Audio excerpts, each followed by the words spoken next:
So episode 105.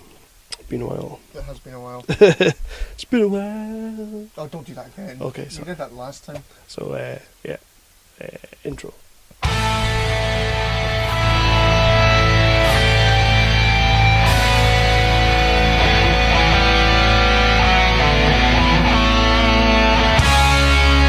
Geek Speak, the definitive 365 cut. These are the meaningless ramblings of a Scottish redone whore and a pissy ex-video store clerk. Their ongoing mission is to set right the movie wrongs. They're gonna need a bigger podcast.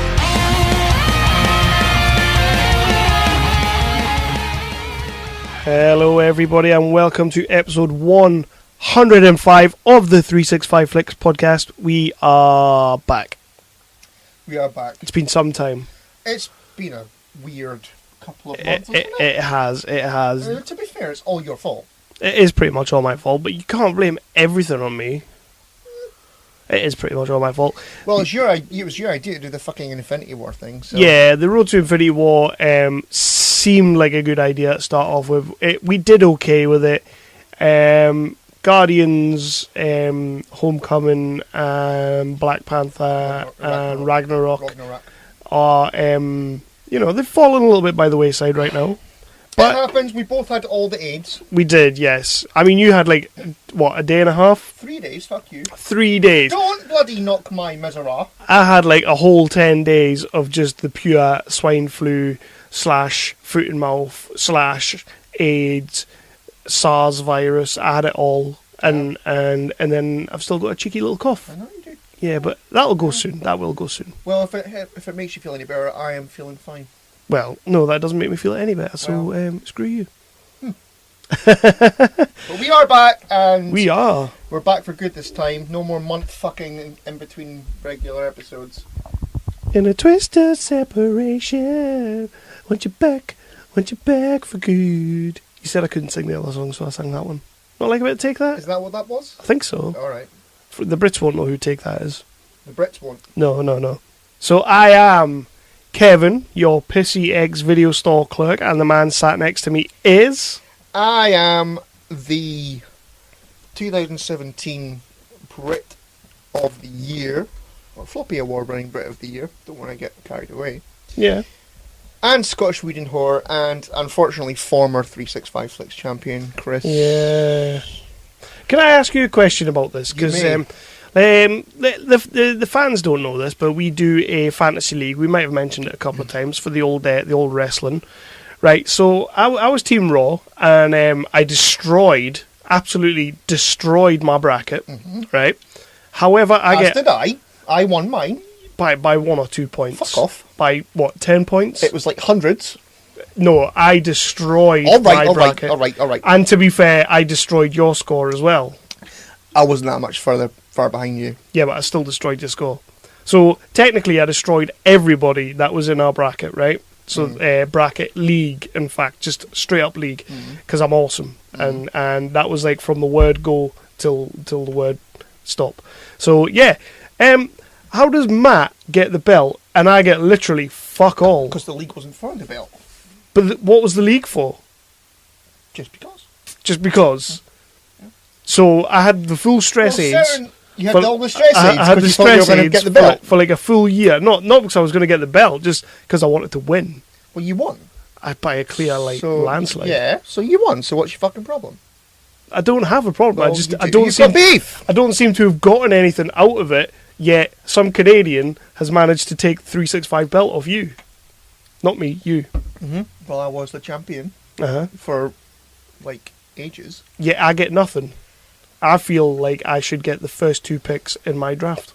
I think you should That should be my reward for winning last year. That's not how it works. That is terrible. So anyway, yeah, we are back. It's been a little while. We got a lot to be getting on with. We've got a top 5 coming up later. The TV Villians. Best written TV Villians. TV Villians. I've got a little bit of pimpage at the start. What I've been doing recently is bringing you a little bit of an update about where a lot of the people are that we've had on the show are with their projects. So I've got a little bit of updates on some of those projects. That's all cool. got our usual news and reviews. What have you been watching? Just the pilot. Lost in Space. Lost in Space. And a cheeky revisit. Yeah. I have an interesting story about that. Oh. However, I'll tell you off air. Speed? I should have done. I will tell you off air, just in case anybody listening gets offended. So yeah, we have got a lot to be getting on with. But first of all, let's start on a little bit of a downer, and then we're going to take it straight back up. Dale Winton, man. Oh! Dale. Where did that come from? Winton. Well, I don't know. But he was on something last year, and he didn't look great. But I hadn't seen him for about a year on anything. But he didn't look too good. He looked a bit Mark Fowlery, but from EastEnders. Oh, I see. I get the reference. I got that reference. He looked a bit not well. But yesterday, have you seen Dynamo? Oh, he's fucked. Yeah, he's fully stuck in that. I don't know. Yeah, he's not. He's got something. He's got a legit disease. Oh yeah, I saw that today because he was saying that his magic will not be able to continue. He'll be fine. He'll just David Blaine the shit out of it. Yeah. He'll be alright, man. But we lost Dale Winton. For those, I would imagine the Americans aren't 100% certain who Dale Winton is. Just do yourselves a favour and Google Supermarket Sweep. Best TV show ever. I always wanted to go on that. You know fine well. Just so I could go to the DVD section, or would it be video section then? It would have been video. Just go every single one of the fuckers in the basket. Yeah, that is awesome. But you can imagine that whenever you I know that's what he said at the end of the show. Is when you hear the beep, think of the fun you could be having on Supermarket Sweep. When you are in a supermarket now, I'm gonna feel a little bit dead inside because Dale's gone. Yeah. I like me some Dale Winton. Okay, steady on. He was a good lad. Mm-hmm. But also this week we lost Full Metal Jacket's Arlie Ermey. Yeah, I saw that. Yeah, I'm a bit gutted about that one as well because anybody who's seen Full Metal Jacket knows that that's pretty much the only part of that movie you need to be watching. It is, to be fair. Yeah. He made that movie what it was. It's a shame it wasn't in all the way through. And I love the fact that in The Frighteners, he basically reprised the role. That's right. I forgot about that. He was great in that. And I mentioned The Frighteners a couple of episodes back. And then when he passed, I was like, oh shit, man, he was in The Frighteners. Was that 4 months ago or something? Yeah, it was 4 months ago. But yeah, we lost two big ones. We lost, there was another guy, but I can't remember who that was.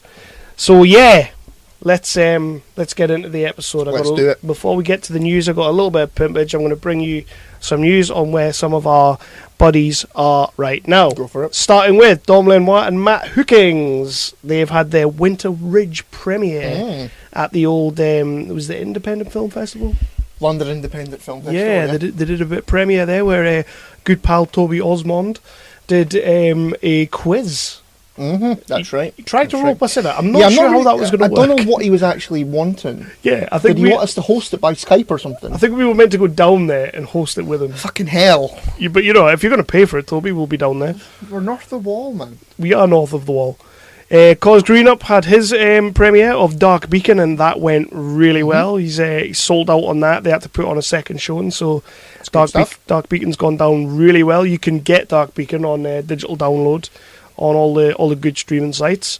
Tom Payton had a screening of Black Sight at SFW, and apparently again, I was at Starburst Film Festival as well, and that went down really well. There was some good stuff came out of that. But also his Redwood DVD was released. You can get that on physical, and you can get that on digi-download. I have got my physical copy. We certainly have, because we are very physical. Good friend of mine, Matthew Taylor, who I used to do the radio show, the media studies with in college.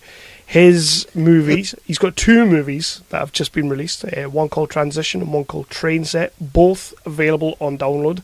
So go check them out. He's a really good mate of mine, and he also did me a good turn with when we were putting the film together. He had he did on that, and that was, I appreciated that. Yeah. So, yeah.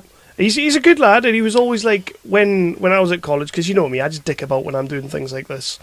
And I was never destined to do anything with my life really, but I always knew you're doing this, Matt. Well, yeah, but this isn't anything to write home about. Well, not with that fucking attitude. I always knew Matt was going to be one of the ones that made it, and he has produced both of these movies, and they're both out. I haven't seen either of them yet, but I will be picking them up soon. Nathan Von Minden, Angry Men, has officially wrapped. Did you see who they had?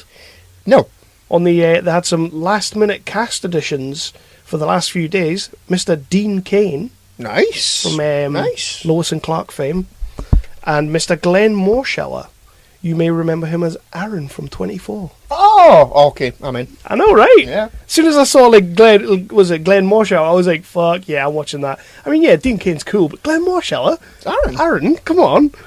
Director Paul Knight from Down in London is in the editing booth right now for 24 little hours. He's trying to get it down to a I followed that page on the Facebook. Good lad, good lad. And I've been looking at a few things on the Facebook page. It looks good. I'm very, very interested in that movie. I think it's going to be good. It looks very good. And obviously, Chris Johnson, good pal of ours, is also in that movie. Mm-hmm. Danny Icott is currently editing Micropubs, the new local. Good stuff. We got our beer mats. We did. Apparently, we got them a month ago. I didn't. Yeah, we got them about a month ago. Yeah.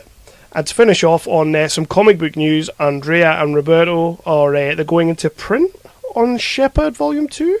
It's going to the publishers on Monday, I think he said. Yeah. So we got a little cheeky sneak peek of the front cover. It looks fucking awesome. And we cannot wait. We will bring you news of the Shepherd Volume 2. What is it called? Path of Souls or something? Yeah. Like that? Yeah. But I mean, everything that we've seen up until now, everything that they've put up on the Facebook and the Twitter and everything, it looks like it's going to be. Yeah, can't wait to see it.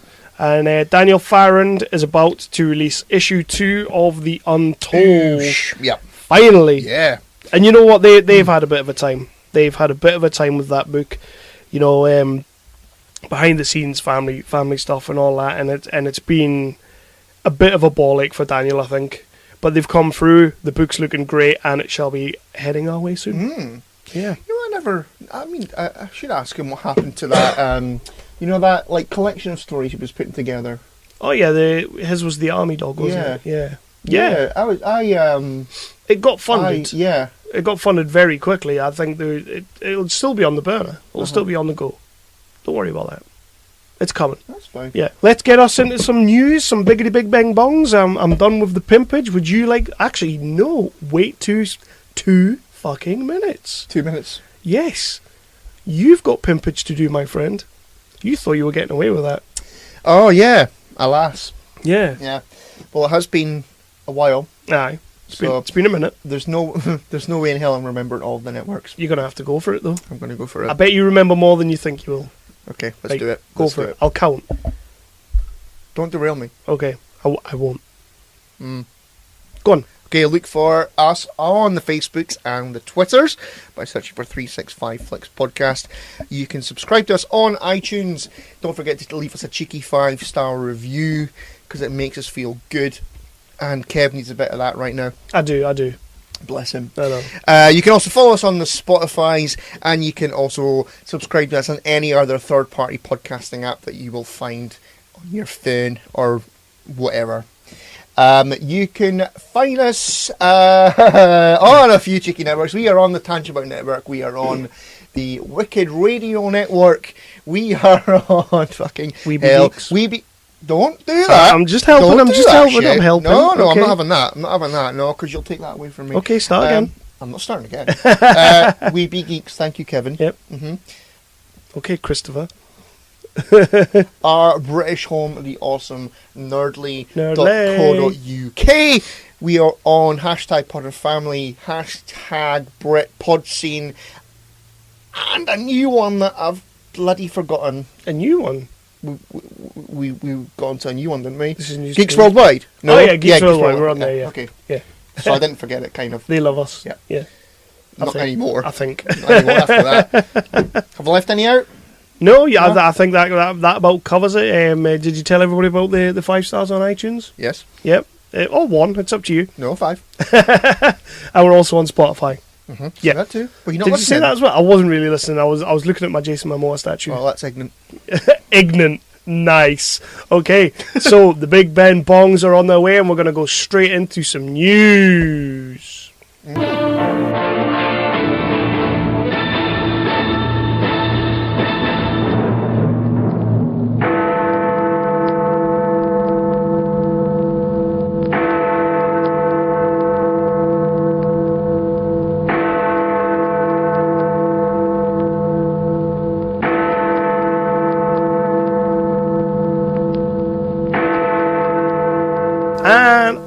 I'm gonna kick off with some DC news. Because, you know, we all like a bit of DC news. The DCEU news. What the fuck is happening now? Before we do, though, did you see the Jurassic World trailer? I did. It looks good, doesn't it? I did, and it does look very good. Two things. Yeah. Two things. Super excited for it. Looks awesome. But it also looks like we're going to see some dinosaurs in New York type bollocks. Yeah. That worries me. They're like auctioning the dinosaurs. That worries me. That does worry me. We'll see. We'll see what happens. I think it's going to be good, though. Yeah. It looks tidy as fuck. Yeah. Like, I'm looking forward to it. Have you seen the trailer for Meg? Meg, yes, I did watch that. It looks alright. It looks nuts. Yeah. Which is what you would hope for. The book is great. I don't think it's too close to the book or close in any way other than it's got a megalodon in it. Right. Yeah. Do you think Statham will punch the megalodon in the face? Yeah. I think he'll do that and then say, "You slag! You slag! Oh, you slag!" Don't fuck your throat now. And the other thing, we've got our tickets booked for the Infinity War. Yeah, week tomorrow. Next Friday night, yeah. And they seem to be dropping a lot of TV spots. Yeah, I've not watched any of them. Yeah. I've not seen the trailer. I think it was just the first trailer I watched. Right. The one with Peter Parker on the bus where his arm hairs go like. That's the only they just one I've keep seen. showing that same scene. That's the one. Is it? Alright, Yeah. so I've probably seen that about 5 times then. Yeah. No, I think I only watched the first trailer because I don't want to see any more. Yeah, the one thing I really didn't want them to do is drop all these TV spots and stuff. Yeah, and it looks like that's what they're doing. But let them do it. Just don't watch them. Yeah, I'm not going to be watching them. I'm staying away from it. I watched the one that dropped yesterday by accident because I thought it was the actual, like, just the second trailer, but it wasn't. It was like a TV spot. And I was kind of like, didn't need that. But it was, didn't need it. So, yeah. It'll be fine. DCEU news. DCEU, yeah. DCE. I was trying to get news into the same word. That worked. That was awesome. The Harley Quinn movie has found its director in Kathy Yan. So Kathy Yan has landed the Birds of Prey movie, which Margot Robbie is reprising her role, with rumours of the other two characters rounding out being Poison Ivy and Black Canary. No word on anybody yet as who may play them. I thought Catwoman was going to be in it. Yeah, a little bit not happy. Maybe they're saving her. Maybe they're saving Catwoman for something else. So it looks like this is putting the brakes on David Ayer's Gotham City Sirens, because if you're doing Birds of Prey, you don't really need Gotham City Sirens. Is it the same thing, pretty much? Pretty much, yeah. And it looks like it's going to knock back Suicide Squad 2.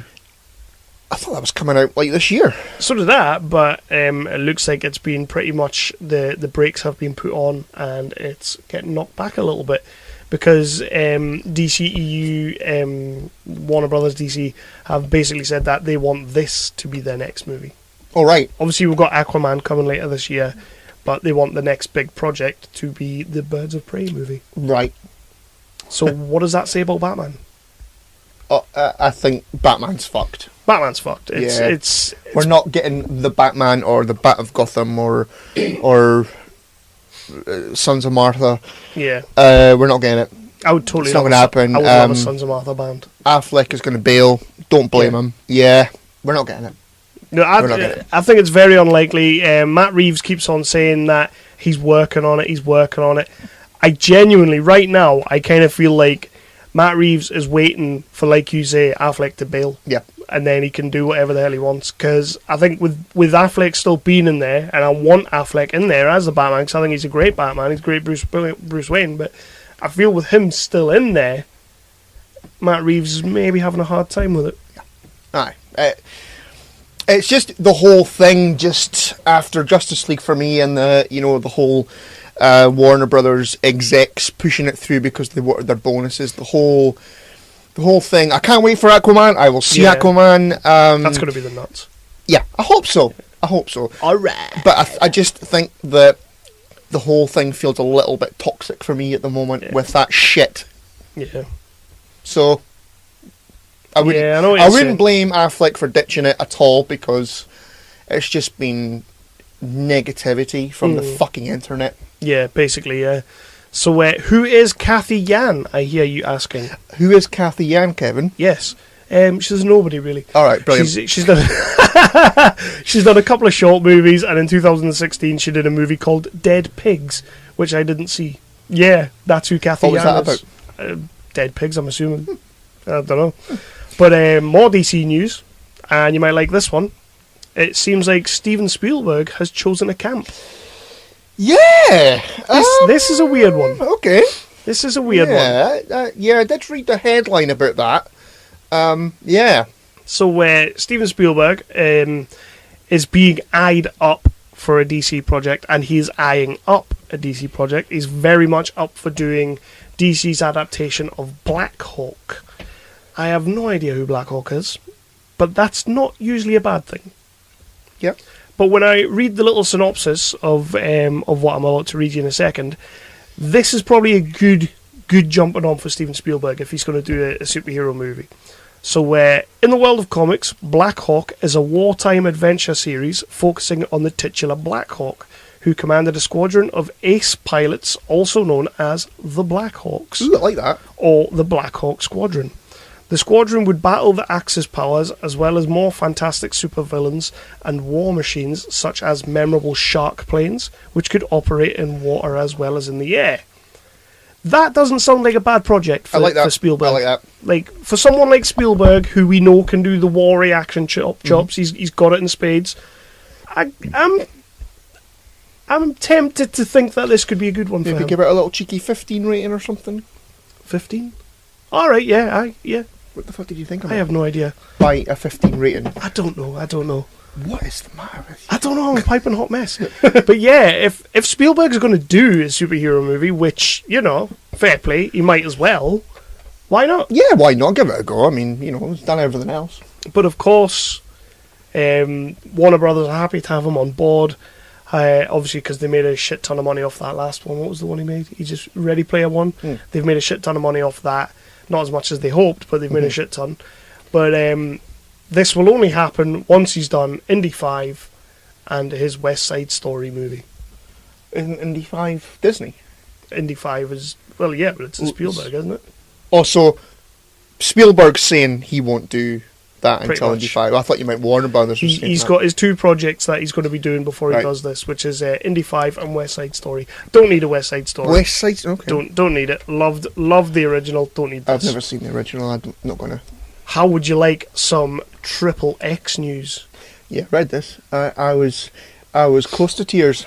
Oh, was you close to tears? Because you were getting one, or...? No, I just 'Cause they were yawned. making I another yawned one. very hard. And So, Vin Diesel doesn't seem to be done with the Triple X franchise, as he has bought the rights. Bought the rights to Triple X. Bought them. And he is planning a sequel to Triple X 3 with director DJ Caruso, who did the third one. And, yeah, we don't need this. no. We I've don't only seen need the this. first one, and that was shit. The only thing I did like about that article, because I'm not interested in a Triple X 4, but in the same article, he apparently also owns the rights to the Riddick franchise. Right. Is that not what you would be doing? I would do another Riddick. I would do another Riddick. I would do another Riddick I film. would watch another Yeah. Riddick film. Yeah, too right. Like, what was the last one we got? Chronicles. Yeah. So why is he... Has there been 3 Riddick films? No. There was Pitch Black, Pitch Chronicles of Riddick, then just Riddick. Riddick, yeah. Is that right? Aye. Yeah, they're okay movies. They're fine. I love the Riddick movies. Bit of Judi Dench in the second one. Yeah. Come on. Why the hell not, eh? But, yeah, you would... Surely that's the movie you're doing. And, Yeah. and fuck Triple X 4. It'll be called The Return of Xander Cage. Yeah. With Ice Cube. Oh, God. Yeah, director Chris Columbus has all but confirmed that Goonies 2 is dead in the water. Good. Yeah. However, he's pressing ahead with writing a Gremlins reboot. Yeah, apparently we're definitely getting a Gremlins movie, and it's definitely a reboot. I would probably watch that, to be fair. I like the Gremlins movies. Yeah. I We don't. would watch it. I would watch it. We certainly don't need a Goonies 2, though. We do not. We certainly do not. Apparently his reasoning is that everybody's aged out, and they've all moved on to different Well, careers. yeah, it was fucking and- 30 years ago. That's Yeah. what happens. Yeah, pretty much. So, some Star Trek news. Yeah, so we know that Tarantino has an idea for this movie. Of course, with everything that's kind of going on with the whole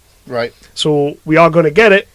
We just don't know. Okay. And basically said that he's seen the idea what Tarantino has, and he hopes that it finds its way to the screen. Okay. Okay. I'd love to see a Tarantino Star Trek. Bloody right. Just I am not going to see another Justin Lin Star Trek. I'm not paying for a ticket for that.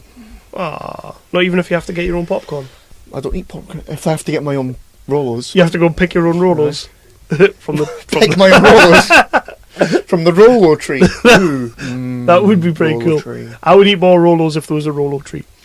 So later this year, some gaming news for the gamers out there, and I'm really happy about this, even though I don't have a console. But later this year, we are getting the remastered versions of the 2 Shenmue games.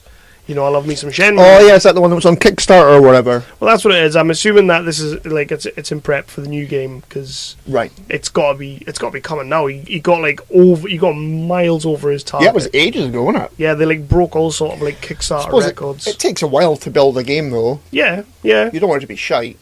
Well, no, considering people have waited a good like 15 odd years for this one. He's not going to, rush it out and bring it out unfinished. So he's not EA. EA would never do that. No, Hush your no. tones. So, Walking Dead. This is my last bit of news. I'm going to end on a bit of a downer for you, although I think we kind of knew this was coming. So, we've got some Walking Dead news, and it ain't pretty. Oh no. I even wrote that in my notes. It ain't pretty. The Season 8 finale figures are in, Mm-hmm. and it's the lowest since the Season 1 finale. Dear me. Dropping from the dizzying heights of the Season 5 finale, which sat at 15.8 million, to 7.9. Still not to be sniffed at. I have written that. I've written which I'm sure Gimple and AMC are more than happy to proceed with. I don't think they should be happy. Oh God, no. With that. Fuck me. I mean, they should certainly be.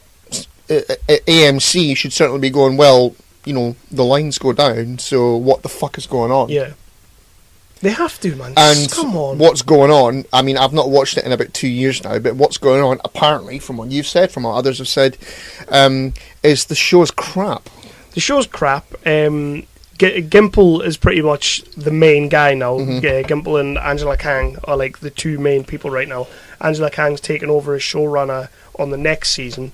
But of course, Scott Gimple came out and he was all like, but we're starting new. We're going afresh. Because apparently the season finale of Season 8, which I haven't watched yet, I haven't watched any of this season yet. Yeah, I was going to say, I thought you said to me that I've not watched any of them yet. But he pretty much basically said that the Season 8 finale is the pin in the last 8 seasons. All right. So what they do going forward is going to be fresh. But it's like... It's not though, is it? How many times can we hear the man say that? How many times can we be told? Yeah, and then before Season 9, Episode 1, you'll be going, somebody's going to die. Yeah. Apparently the main reasons that AMC are pointing their fingers at is that the Negan storyline with the all-out war just didn't land. Mm-hmm. Well, when you introduce them like that and give everybody the biggest fucking blue balls ever with Glenn and Abraham's death... Yeah, you're going to lose people there. That's where it went wrong. Yeah. They started really losing people there. Well, that's where it lost me, is, they did that shit. The Episode 1 was okay. Then Episode 2, they had Carol at the bloody, what was it called? The Kingdom. Yeah. With the fucking Tony the Tiger. And that was me. I was done. Yeah, I don't blame you. It took me a little bit longer, but...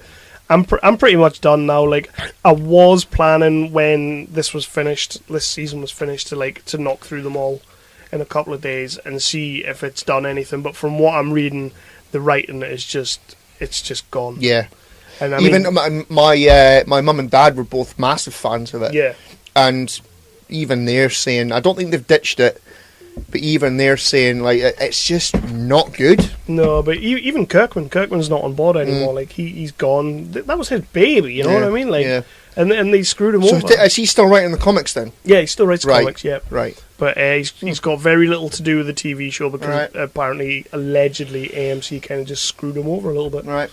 But yeah, I mean, this is a show that at one point was hitting like 21 million viewers, like in its highest points, and now it's struggling to get 7.9 on the finale. I mean, it was probably one of the most talked about shows, you know, like on the planet. You know, it was a massively popular show, and it's kind of just become a bit of a punchline. It has, and hopefully they can pull it back. But I've got no real. You know, I don't think they will. Yeah, like they've played with people too much, and the figures are showing it.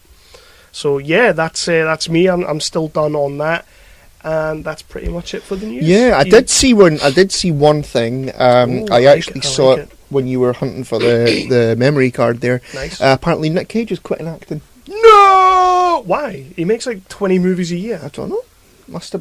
Maybe he's just made so much that he can just retire and stop making shite. No, I don't think he's making money off the movies he's making. You don't think so? Well, why would you do it then? I think he's making money, but it's not enough. That's why he has to make like 16 in a year. But he's not making enough money from the movies he's putting out to retire. Well, when was the last time you saw a Nick Cage movie that you liked? That you thought, this is awesome? Like Nicolas Cage that I liked. Nicolas Cage movie that I liked. So this has been a 4-hour episode of 365 Flicks while Chris and Kev went, for 30 minutes. Face Off, maybe? That was like 20 years ago. You know what, man? I would go that far back. Face Off, Con Air, The Rock. Gone in 60 Seconds. Gone in 60 Seconds. That was right. good. I'll give you that. That was good. But he's not really done anything. No. Apart from make a bit of a tit of himself. National Treasure? National Treasure? No, those movies suck balls. So, yeah. That was the only bit of news I saw there, but nah. I mean, Jason will be gutted. I don't think he should retire. It was on Lad Bible. Yeah. Oh, that's a shame. But yeah, let's move into our next section. Where do you want to go from here? Let's start with Just the Pilot, will we? And then we'll go into what we've been watching. Saucy. So coming up next, Just the Pilot. A little bit of a promo for you now.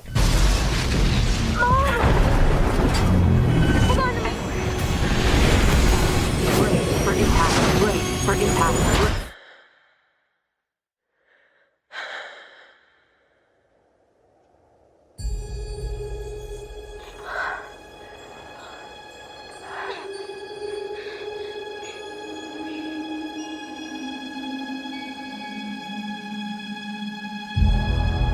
We're lost. No kidding. This is Will Robinson of the 24th Colonist Group. I'm the first human to discover evidence of an alien intelligence.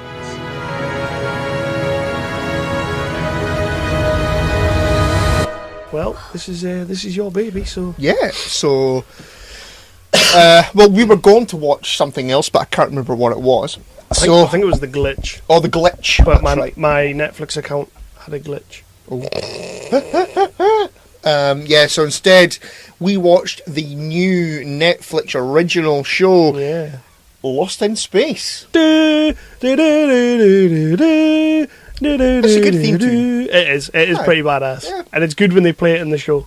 It's like, I've not gotten that far yet because I only watched the pilot. Sorry, full disclosure to everyone out there, I have cheated again. But you did kind of just say to me last night, will we do just the pilot? No, that was a couple of days ago. And will we do Lost in Space? And by that point, I'd already watched half the season.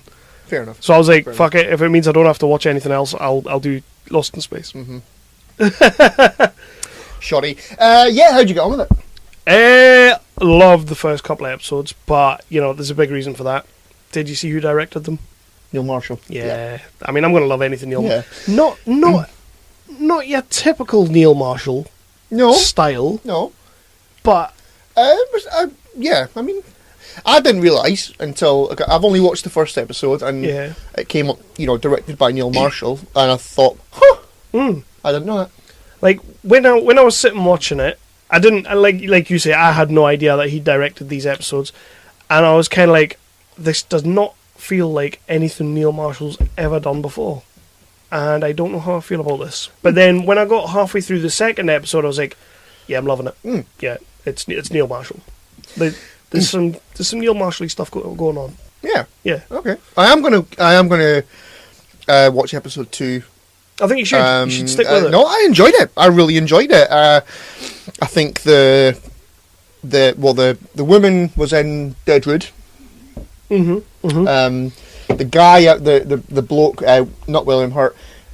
I've seen him in something before as well. Yeah, so have I, but I couldn't place him. His face is very familiar. The kids are okay. Yeah, not annoying.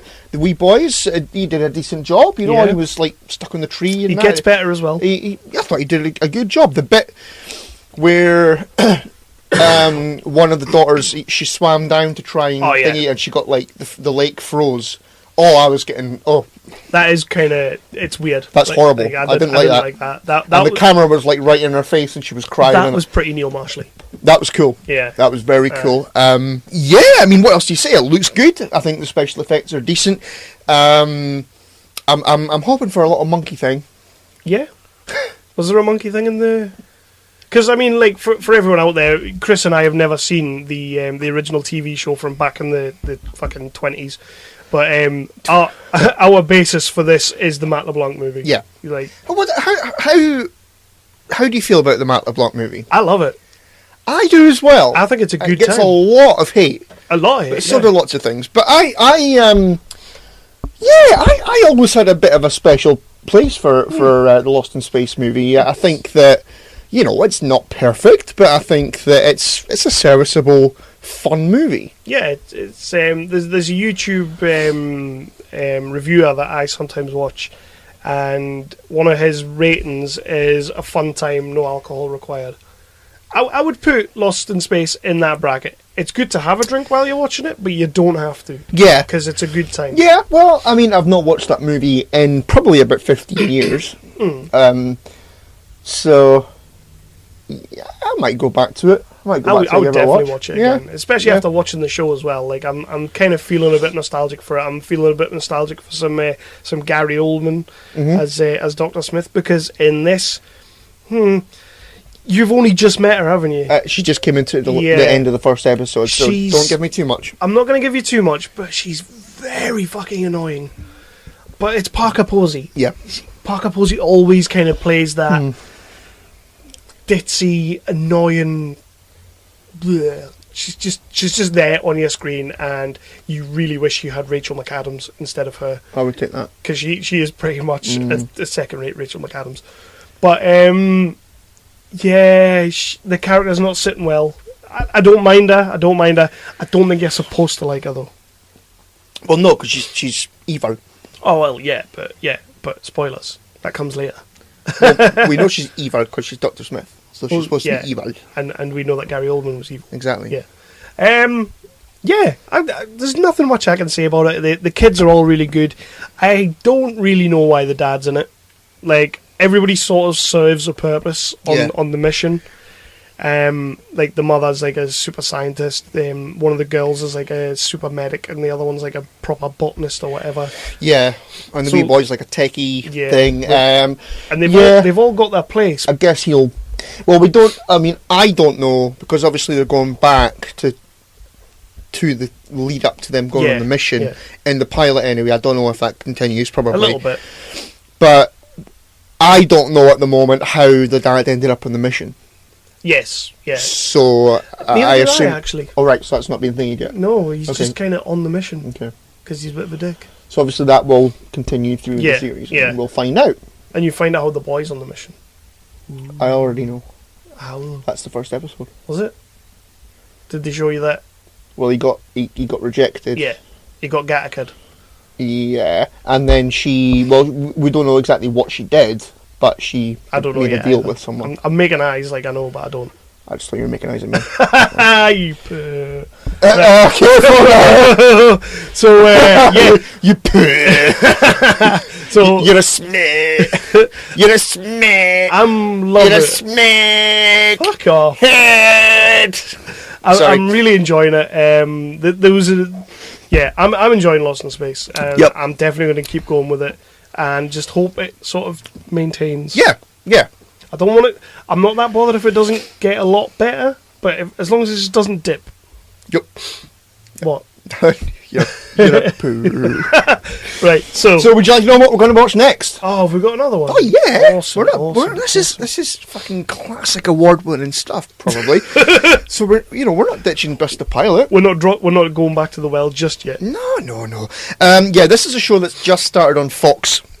I think it's only 2 episodes in or something like that. Okay. So it is a show starring Mark Strong. You like a bit of Mark Strong? Mm-hmm. And the show is... Wait a minute.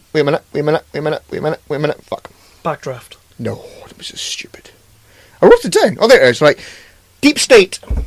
Ooh, Yeah. I've seen the trailers. Yeah. I have seen the Looks trailers. good. It does look good. It Yeah. does look very good. So that's what we're going to watch. Have the you- pilot. Just the pilot. Have you seen that they're doing a Jason Bourne series? I have not. I know. Isn't that shit? Really? Yeah, Jason Bourne series is happening.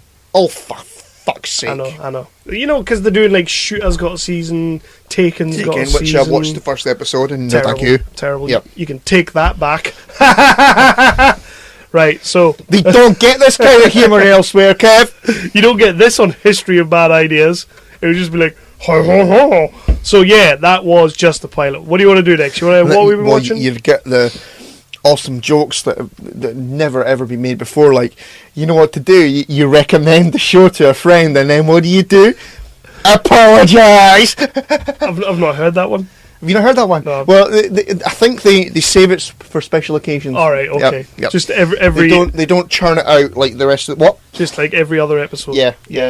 Anyway, so There's one thing they're good at. It's beating a dead horse. Yeah. Yeah. What have we been watching, Kev? Cheeky little promo, Yeah. and then what have we been watching? I'm Jason. I'm Jeff. And I'm Blake from the History of Bad Ideas. And we'll get back to your regularly scheduled program here in just a second, geek listeners. But we do a weekly podcast called The History of Bad Ideas. Yeah, where we'll discuss things like television or movies or music or games or any other thing that falls into our geek-related podcast knowledge. You can find us on Geek Life Radio, Fridays, 10 a.m. Eastern, 9 a.m. Central, or Radio-Blitz, Saturday, 9 a.m. Eastern, 8 a.m. Central, or you can listen to us whenever the hell you want on iTunes and Stitcher. Check us out. Roger says goodbye. Goodbye. So as you know, Chris, I was very ill, very very ill last week. Yeah. I know you had Yeah. like your 2-day flu, but 3-day flu. But and I was then, like and then a cough. I was like super ill, confined to bed and all sorts. So I haven't watched a great deal. Mm-hmm. But what I am going to do... Apart from Lost in Space. Apart from Lost in Space. What I am going to do is I'm going to start with a trilogy of movies that I watched. Ooh, okay. Yeah. I watched the Maze Runner Trilogy. Yeah. And I kind of love them. Yeah, well, I've only seen the first 2. Yeah. How did you make it out of bed and into the cinema? Eh? The third one's in the cinema, isn't it? Yeah. So you're feeling a bit better and you went to the cinema. Just for a cheeky day trip. Ah, right, I see. I was only away for a couple of hours. Ah, right. Arsehole. Okay, right. Did you take like a dose of Lemsip and then you said, I'm going in the car? Right, fuck you. So, So, yeah. I watched all 3 of the Maze Runner movies. I watched the first 2, and then yes, I did take Lemsips and load up the car and go and fuck you. I love these movies. Yeah. These movies They're are good. awesome. Seen the first 2. I really enjoyed them. I really enjoyed them. Better than Hunger Games. Fuck that shit. Oh yeah, way better than that. Yeah, Hunger Games is a weird one. I didn't like the first movie. I loved the second movie, and then it just went meh for like died on 3 its more arse. movies. But yeah, I think they're really, really good movies. These are fantastic movies. The first one I thought was just genius because it was like a bottle thing. Like it was inside the glades and the maze and all that, and I loved all that. I was like, this is fantastic. Second one, when they kind of went a little bit more outside, I was sort of like, and it was called the Scorch Trials. The second one it wasn't really a trial. They kind of got taken to a place, escaped, and then went on the run. Wasn't necessarily a trial. Yeah. That was my only thing about the second one. And the third one, I absolutely love the third one. We got the return of a character who supposedly had died. Don't give me spoilers now. I'm not. Yeah, this character had supposedly died in one of the other two movies, and I was all pleased. Is it Will Poulter? Yeah, That's right. and I was all pleased to see him come back. He was fantastic. My only thing, it kind of had a little bit of a Return of the King vibe. It could have ended half an hour earlier. Okay. Like, the first two movies are like a cool 2 hours, just under 2 hours. And then the third one's like 2 hours 30. And I'm sitting there thinking, you don't need that extra 30 minutes. You had a perfect place to end your movie. Yeah. And then you kept going because Right. they had to tie up the loose ends and stuff. Oh, I don't like when they tie up loose ends. And that annoyed me a little bit. Yeah, like when Legolas went to find Aragorn. Yep. No! Everybody's really good in the movie. The kid Dylan O'Brien, I know he pretty much nearly killed himself. He's a good little lad. He had a really bad accident on the third one. Yeah. And I'm not entirely sure what happened, but He's fantastic in these movies. You have Aidan Gillen turning up being a shady shit. alright, okay. And as we know, there's no better shady shit than Aidan Gillen. He's just a total fucking sleaze. Does he speak normally, or...? Yes, but with an American accent. Yeah. Not as bad as his Dark Knight Rises American accent, but it's up there. Up there with Martin Freeman? No. Okay. That was terrible. Fair play. Yeah. But yeah, the Maze Runner trilogy, all three of them are fantastic films. You need to. I am going to see the third one. Yeah. You'll love it. You will love it. They tie it up really nicely. Like I say, the return of that one character is just totally worth it. And when it happens, you go, "Oh yay!" Did you cry? Love it. Ah, I do like Will Poulter though. bless him. Yeah. Although it's another one where he's doing an American accent. This American accent's okay. It's good, but I just want to see Will Poulter be like, "Oi, Uchiwana!" You know, a Cockney. Cockney. Yeah, that's what I want. So what have you been watching, Chris? Right, well. Okay, first one I'm going to talk about. I saw Hurricane Heist. Yeah. Yeah, it's a new thing because it went into cinemas and premiered on Sky Cinema on the same day, which is a new thing. That's weird. They've been trying it out with a couple of Have things, they? but this is Right. like this. I think this is the first sort of like big budget thing that they've done it with. Yeah. But they've tried it a couple of times. Right, okay. I didn't know they'd tried that before. I thought, what's the point of that? But also, why not? Why the fuck not try it? Yeah. I really enjoyed it. It's nuts. I honestly, I really, really enjoyed it.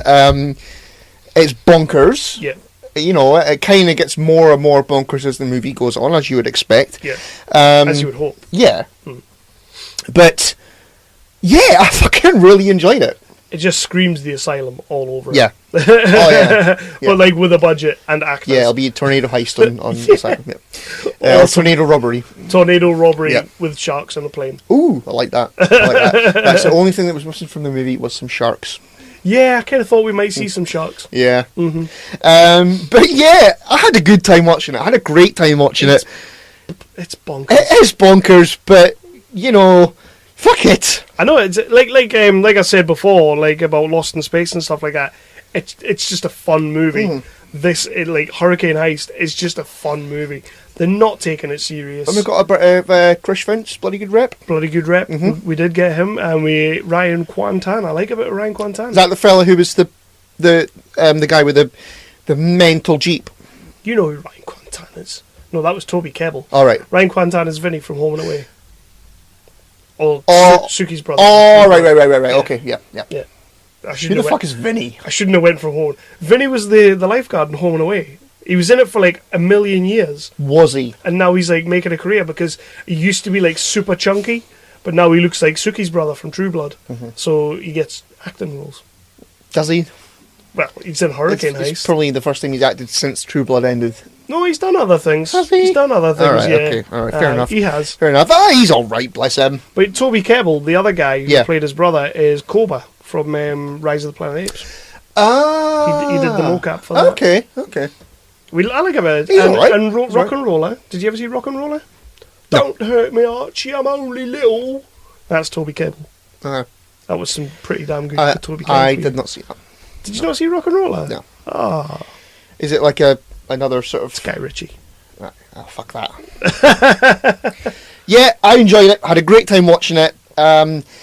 Yeah, I just, I saw the trailers for it. I saw a couple of trailers for it, and I think I texted you at one point saying, is it wrong that I fucking really want to see this Yeah, movie? you did.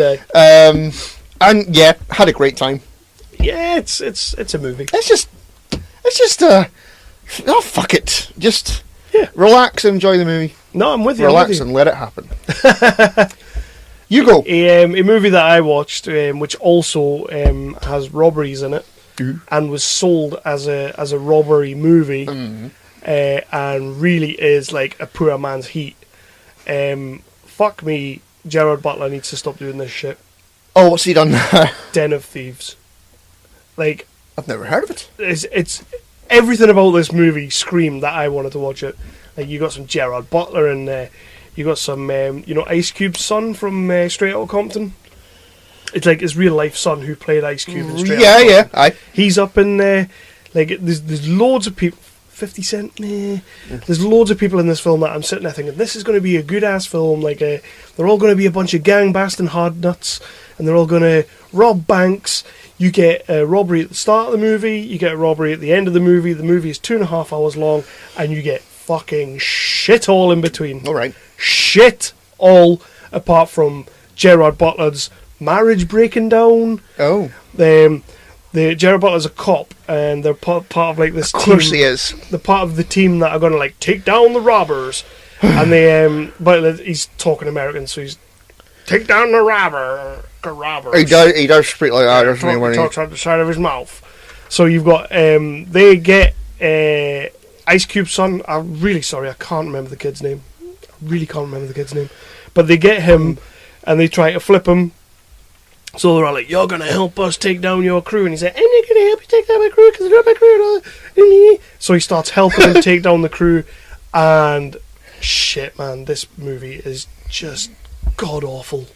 Honestly, I've never heard of it. I could not. I actually really wanted to go to the cinema and see this. Right? I'm so glad I didn't. Because the trailer made it look like a proper heist movie, like Heat.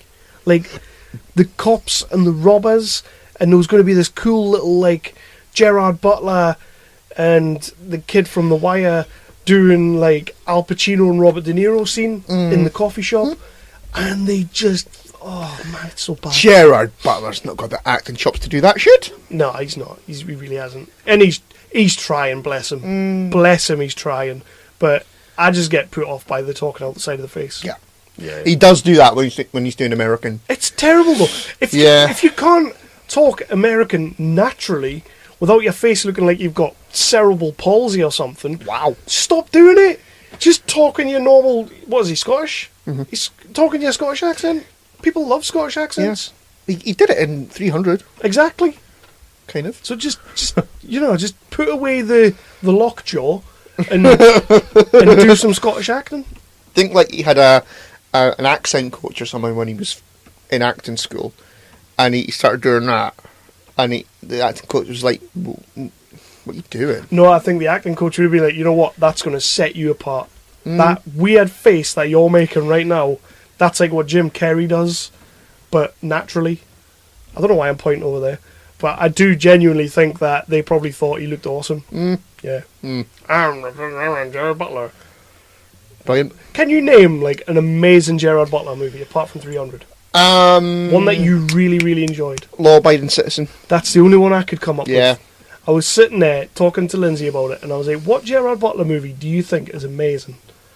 And, you've got your Olympus Has Fallen, which is a bit of fun popcorn. Olympus Has Fallen, but that's it. Yeah. Fuck London Has Fallen. But Law-Abiding Citizen's like a shit-hot movie. That's a damn good movie. Great movie. But now I'm struggling. Shame. It's Gerard Butler. He's Scottish. Should be alright. Made a movie in I think, Berwick yeah. He's like what Dougray Scott should have been. Yeah, But Dougray Dougray Scott should Scott have been maybe like, a little bit better. yeah, I'll give you that. I'll give you Yeah. that. The only thing that messed his career up was Mission Impossible 2, but... Well, yeah. Yeah. Yeah. See, I remember Mission Impossible 2, when I first saw it, I thought, that movie's so cute. Did you? It's so stylish and like, oh, look at that, it's him. Because it's John Woo. Oh my God, doves! Fuck off, doves. That's one of my favourite lines in 21 Jump Street. But yeah, I rewatched it. I bought the Mission Impossible box set and I rewatched it, and it's like, what the fuck is that? Yeah, considering the next one you get is so damn Oh good. yeah, oh yeah. I mean, the opening scene, you know, just. Yeah. Anyway, Philip Seymour Hoffman being Philip Seymour Hoffman. What is it? He's talking about his wife. I'm going to hurt her. Yeah. I'm going to find her. I'm going to hurt her. Philip Seymour Hoffman. Amazing. Bless his soul. So I have watched another film. Ooh. It's a film starring Daniel Radcliffe. Ew. Leave him alone, horrible bastard. It's called Jungle. Okay. Yeah, Okay. and he gets lost in the jungle. Jumanji 2. No, Oh. no. Does he get eaten by cannibals? He does not. Does he get chased by cannibals? He does not. Does he become a cannibal? No. No. Does he go flipendo? Why the fuck would he go flipendo? Is that not a Harry Potter thing? No. Smelly armpits? Is that not a Harry Potter thing? No. Okay. Sorry. That's ridiculous. All I'm going right. to tell Ruby about that. Don't, she'll kill me. Yeah, so, well, he does an accent. Mm-hmm. He does it's a true story, by the way. He does, I think it's an Argentinian accent or something like that. So it's a little bit ropey. I mean, I like Daniel Radcliffe. I think he's great, not just because he's in Harry Potter, but I just think he just seems like a solid guy. Yeah, he's a solid actor as well. Like he's got some. You never saw Imperium, did you? No, I don't. I thought you had, but yeah, it's about he goes like he's an FBI agent. An FBI. Anyway, that was my. Was it? It was crappy. I thought you just blowing kisses at me. Well, that too. But yeah, he goes undercover in like a white supremacy group, and Tony Collette's in it as well. Does he go in too deep? He doesn't know which side he's on. Does he not know what side? Touch a cloth, man. I need to watch that again. But that movie is great. It is seriously good, and you should totally watch it. So Jungle, yeah, he does an accent, but it's about he's hiking and all that kind of thing through wherever, Bolivia, I think. Like the beach. Yeah, sort of, but not as good. 'Cause you don't have that awesome song, you know, on the soundtrack, or Tilda, or the song. Oh, the song. I'm coming, can you hear what? I don't remember. Don't do that. You mean the All Saints song? Yeah. Yeah. What else? Take me to the beach. That's it, exactly. That's spot on. Better than them, if anything. I sounded like Shaznay. Jesus Christ, you know their names. I know one of their names. Shaznay. Wow. No, you had the sisters. Nicole Appleton? Nicole and Mel? Don't know why I'm going high pitched like this for. I thought it was like Nicole and Natalie. Could be Natalie. No. No? It's not. I want to say Mel. One of them married Gallagher. Ugh. Riddled, allegedly. Yeah, so he's backpacking and he meets like a group of blokes, and they kind of team up and that. Yeah. And they're going to go like whitewater rafting. Sweet. Like the River Wild. Yes. Love that movie. Great movie. Awesome. Great movie. Yeah, Meryl Streep's won an only action role. Do you think? Just about. No Oscar nomination though. No. And Kevin Bacon's awesome in it. You'd never go full action.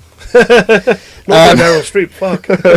She did alright, bless her. She did alright in that. I think we should revisit that. Anyway, so $1,000,000% I'm in. So the whitewater rafting, shit goes down. They get separated. Well, as I said, it's a true story. So one of the guys goes with the tour guide, and then Daniel Radcliffe and another one. He's an American bastard, and they decide to keep on going down the river because it gets a little rough. The American thinks he knows what he's doing. Of course he does. But he doesn't. So they get separated. There's like a big kerfuffle, and they get separated, and then the movie becomes like a survival movie, where it's Daniel Radcliffe's character, surviving in the jungle. Does he become Bear Grylls? No, he doesn't. He really doesn't. It's fine. It's a good movie. I looked at it on. I've got an insect bite on my arm. It's Have fun. you? I might get superpowers. You might. You won't. Midgie man. Fucking midgies. It's fine. It's an alright movie. Yeah. I don't think I would watch it again, but it's okay. I don't think Daniel Radcliffe gets enough credit. No, he doesn't. He definitely doesn't. I think he's a solid as fuck little actor. Like, considering, he spent all those years playing Harry Potter, and he has actually somehow come out the other end of it. Yeah. As a credible actor. Emma Watson kind of has. No. Kind of has. No. Kind of. Not to the level he has. Rupert Grint should have. Yeah. Because he was the strongest actor out of the three of them. Yeah, definitely. So he should have. Plus Thunderpants is awesome. Never seen Thunderpants. Awesome. I think I talked about he did a show for Sky Atlantic. Did he? Which I can't remember the name of. Oh, yeah, you made me watch that. Because it had Nick Frost in it. Yeah, you made me watch that. It was shit. Wasn't shit. It was. Your shit. He did, for, is it Crackle or Hulu? He did the TV series of Snatch. Oh, yeah. He was alright in that. Right. But it was a really bad version of Snatch. Right. It was like, when Lock, Stock and Two Smoking Barrels was like this big, amazing British movie. Yeah, no. And then they made like an 8-part TV series of it. And it was like, Did they? shit. They made a TV show in that. It was like Lock, Stock and 200 Kalashnikovs and stuff like that. And it was basically, they were trying to Guy Ritchie a TV show. It was terrible. It was terrible. It was terrible. And You should never Guy Ritchie anything. You shouldn't. The Snatch TV show wasn't great, but Rupert Grint was quite good in it. Yeah. He's a cracking actor, and he deserves more. He deserves more parts. Oh, but yeah, Jungle. It was okay. It was a good story. It was a true story. There's kind of a twist at the end. You don't see it, but there's like a little blurb comes up at the end about the guy that. Well, it's not really a spoiler. Is he in a zoo the whole time? No, he's not. It's not really a spoiler. Fuck it. The guy that goes away with the tour guide was never seen again. No way. I know. So it's like the tour guide killed him or something. What, you just making that up in your head? I am. No, it does come up a thingy like saying him or the tour guide were never seen again. Oh my god. Sarcasm? A little bit. Yeah, a little bit. So, yeah, a Netflix movie that I was massively excited to see because I love the actor in it. Is it Open House? No. Adam Devine from Pitch Perfect, because I love me some Pitch Perfect. Oh, yeah, the one that looks like you. Yep, okay. Game Over Man. I couldn't wait to see this film. It's about, like, it's sort of like three slackers do Die Hard. Okay. And it's like a tower block, much like the Nakatomi Plaza, gets overrun by tourists, and the three slackers are the guys that are going to thwart the attempt. That sounds fucking terrible. On paper, it sounds shit. The trailer looked awesome. The film is shit. Right. So don't watch it. That's all I'm going to say. I wasn't going to watch that. Do not waste your time. There's a couple of pretty good moments, but they really rely on the whole, like, getting the dicks out thing and getting high. And That's that kind of movie. Yeah. It's a really, really bad slacker movie. Right. And I like me a slacker movie, just not when the joke is, I'm going to get my dick out and put it in this guy's face, because that would be funny. Like, that to me is like, why? No, I'll just rewatch Pineapple Express. We're past that. Yeah. We are past Yeah. that. Yeah. The movie had a lot of promise. Some of the action that they did in it was brilliant. Yeah. Like, I'm sitting there thinking, fuck me, like, all of a sudden they're doing, like, these huge action scenes. You know, like, Pineapple Express was, like, this stoner movie, and then turned into this big action Die Hard movie, like, halfway through, and then went back to be a stoner movie. They kind of do that at times. It's like this stoner movie, and then it turns into this big action set piece. Right, Like, you're sitting there going, shit, that was good. And then it goes back to being like, we need to pump fucking hemp into the aqueducts or some shit like that. It's not a great movie. No, I'll skip that. Yeah, I would. I was really looking forward to it. Really let me down. Pitch Perfect 3 is way better. Is it? Yes, but it's still not brilliant. Yeah, I love Pitch Perfect. You know I do. I know you do. I try not to. It beggars belief. I try not to. I've but never seen it. I genuinely love those movies. I've never seen any of them, and it will stay that way. Yeah. So yeah, Game Over Man, Netflix original. if you want to waste your time, give it a watch. If you don't, just stay clear. So if you want a film on while you're doing the hoovering or something. Yeah, aye. Yeah. Like Hobie. That's like what you put Hobie on when you're doing hoovering. Like a lot of hoovering. It's not nice. They're our friends. Well, apparently. Well, yeah. So what else have you been watching? Yeah, Jason got a lot of heat for the WrestleMania episode. Did he? I've not listened to the new episode. The new episode's good. All their other episodes. Oh, any of their episodes? Wow, harsh. I listen to them all the time, man. So what you be watching? Oh yeah, Blake had a good one on this week's one because it was fucking. They all kind of went wow because Doug is away to Disney World again. Right. So they made their usual for the millionth time. Yeah, they made fair play. I would do it if I lived over in America. Yeah, of course. But they made the usual, mortgage jokes and all that kind of thing. It's funnier every time. But then Blake came out with, so has Doug got a daughter? And Jason went, yeah. Has he hoarded her out yet?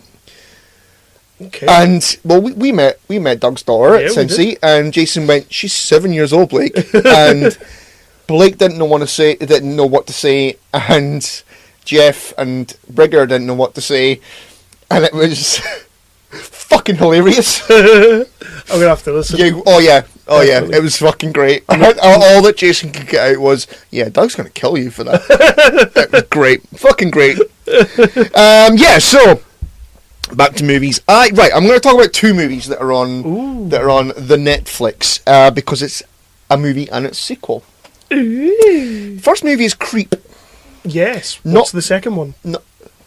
Would you like to guess? Spoilers. Creep 2. Oh, I thought it would be like Creeper or Creepier. No. Yeah, Creep. Mark Duplass. Yeah. Love about Mark Duplass. The first one is fucking great. Yeah.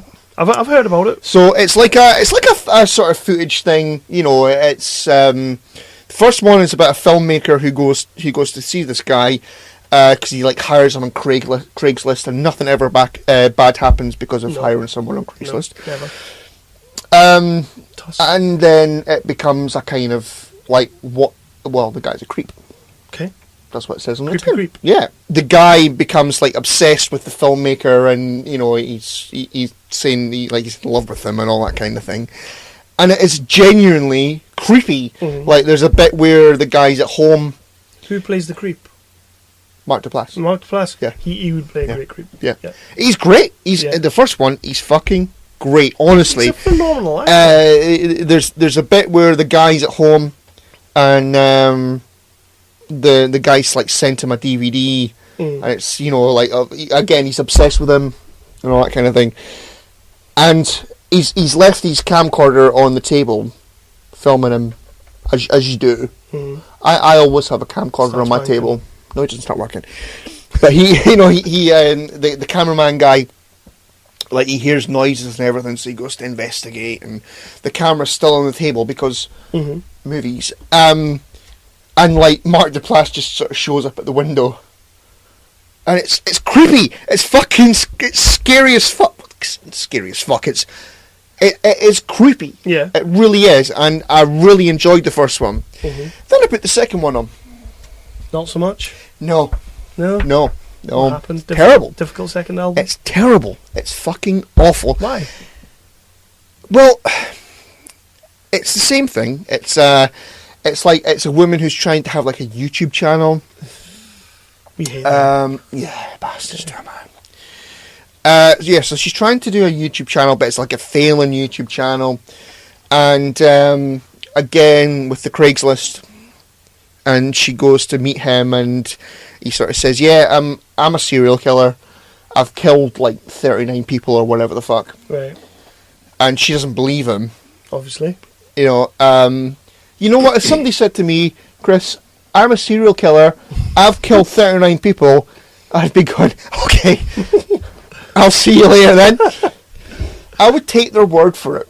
Would you? I would take their word for it. I wouldn't take their word for it, but I would still make a good excuse to leave. Yeah. Yeah. Just go with caution. Yeah. But you're not. Either way, even if they're full of it, you're not going to have a good night. No, not. Yeah. Something's rotten in Denmark. Yeah, exactly. But yeah, so it's the same thing again. She starts following him about and all that, and he's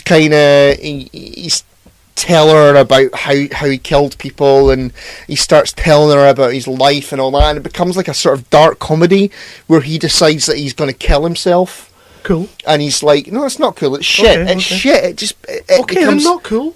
Don't shout at me. I'm not shouting at you. I'm shouting at the situation, Kev, because I've fucking wasted 90 minutes on this pish. And it's just awful. It's just it was so disappointing because the first one was really, really good. And how the fuck did it end? Oh, yeah, fuck's sake, yeah. It ended. He said to her, "Come here into the woods with me," which again, nothing ever bad happened with that. And he's dug a grave. Did he go, "Me or you? Me or you in the woods?" I've been watching Still Game, sorry. All right. So he's dug a grave, and he says, "Well, we're both going to kill ourselves, and we're going to go into the grave." Okay. Right. Yep. So he stabs himself, and then she says, "No, I'm not stabbing myself." And then they fight, and okay. Yeah. Terrible. Terrible, terrible, terrible, terrible, terrible. I like Mark Duplass. Watch the first one, but avoid Creep 2 like the plague. Did you ever see the British movie Creep? Set in the subways? Yes. That is awesome. Yeah, that is good. With, what's his name again? Oh, I'm not going to get that in a million Brit years. actor that I love. Sean Harris? Sean Harris? No. Yeah. Sean Harris. The one who was in Mission Impossible. Yeah. Aye. He's fucking great. Yeah, he's in that great. Film. When he's got her on the surgical bed and he's got like the big saw and it's like. Bleh. It rings a bell. It's been a while. It's been a while since I've seen it. Yep. So yeah, you go. I've got two last things here. One's a movie and one's a TV show. The first one I ain't going to talk about. I'm just going to simply say 6 words to you. Pacific Rim 2. Awful, awful, awful. Nah. Yeah, don't bother your fucking arse. Even John Boyega could not save that I wasn't movie. going to watch that anyway. Horrendous. I don't even know the words. Is it because of Charlie Day or just because? Oh, he's super awful in this. Super fucking awful in this film. Way more annoying than he's ever been in anything. Baron Gorman is slumming it in this film because we know how good Baron Gorman can be. We like a bit of Baron Gorman. He's slumming it in this movie. Like I say, Boyega, for someone whose career is massively on the rise, this is a turd of a movie for him.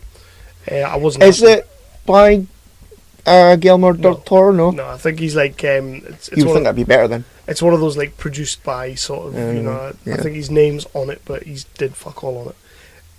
Oh shit. But TV show that I've been watching that I'm super into, People vs. OJ. Did you ever watch? David Schwimmer? Yeah. And Cuba. And what's her name from? Yep, Sarah Paulson. Yes, that's the one. Yep. Yeah, I did watch it. It was great. It was great. I'm loving it. So we kind of know through history and stuff that he got away with it and whatnot. Through history and that, but he did it, didn't he? He did do it. Well, yeah, he did. Yeah, I mean, allegedly, it's pretty much been proven that he did it. Yeah. Okay. Because I'm sitting watching this program, and I kind of feel like they want me to think he did it. Yeah, it wasn't all that. Yeah. It was pretty one-sided. It's like making a murderer, but in reverse. Well, yeah. There's two things that this TV show is making me think. I'm thinking I'm like 6 episodes in. So the two things that this TV show is really trying to hammer home, right, is that OJ did it. They're really trying to hammer that home. Mm-hmm. Even Theo Huxtable couldn't stop me from thinking that. And the other thing is that Theo Huxtable's in it. And the other thing is that the Kardashian kids are a bunch of fucking retards. Because my God, do they make them look stupid? Was that David Schwimmer's character? Yeah, his character is Robert Kardashian. Right. And his kids are like Kim Kardashian, Khloe and Kourtney. Oh, right. And they really want you to think that they are thick. Oh, okay. They are really trying to hammer that home. Yeah, they were in it. They're in it pretty much all the way through. All right.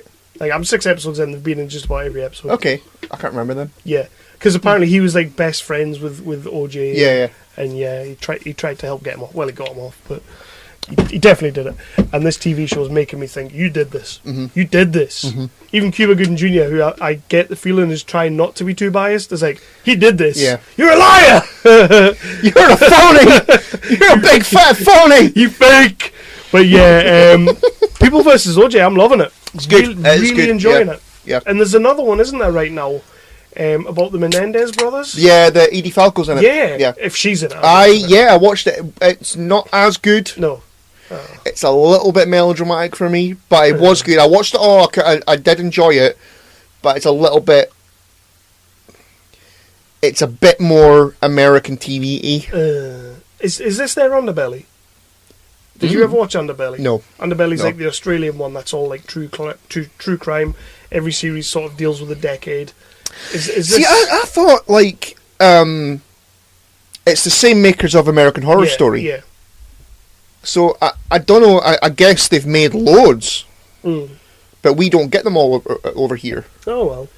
But we got the Menendez brothers one, and the OG one.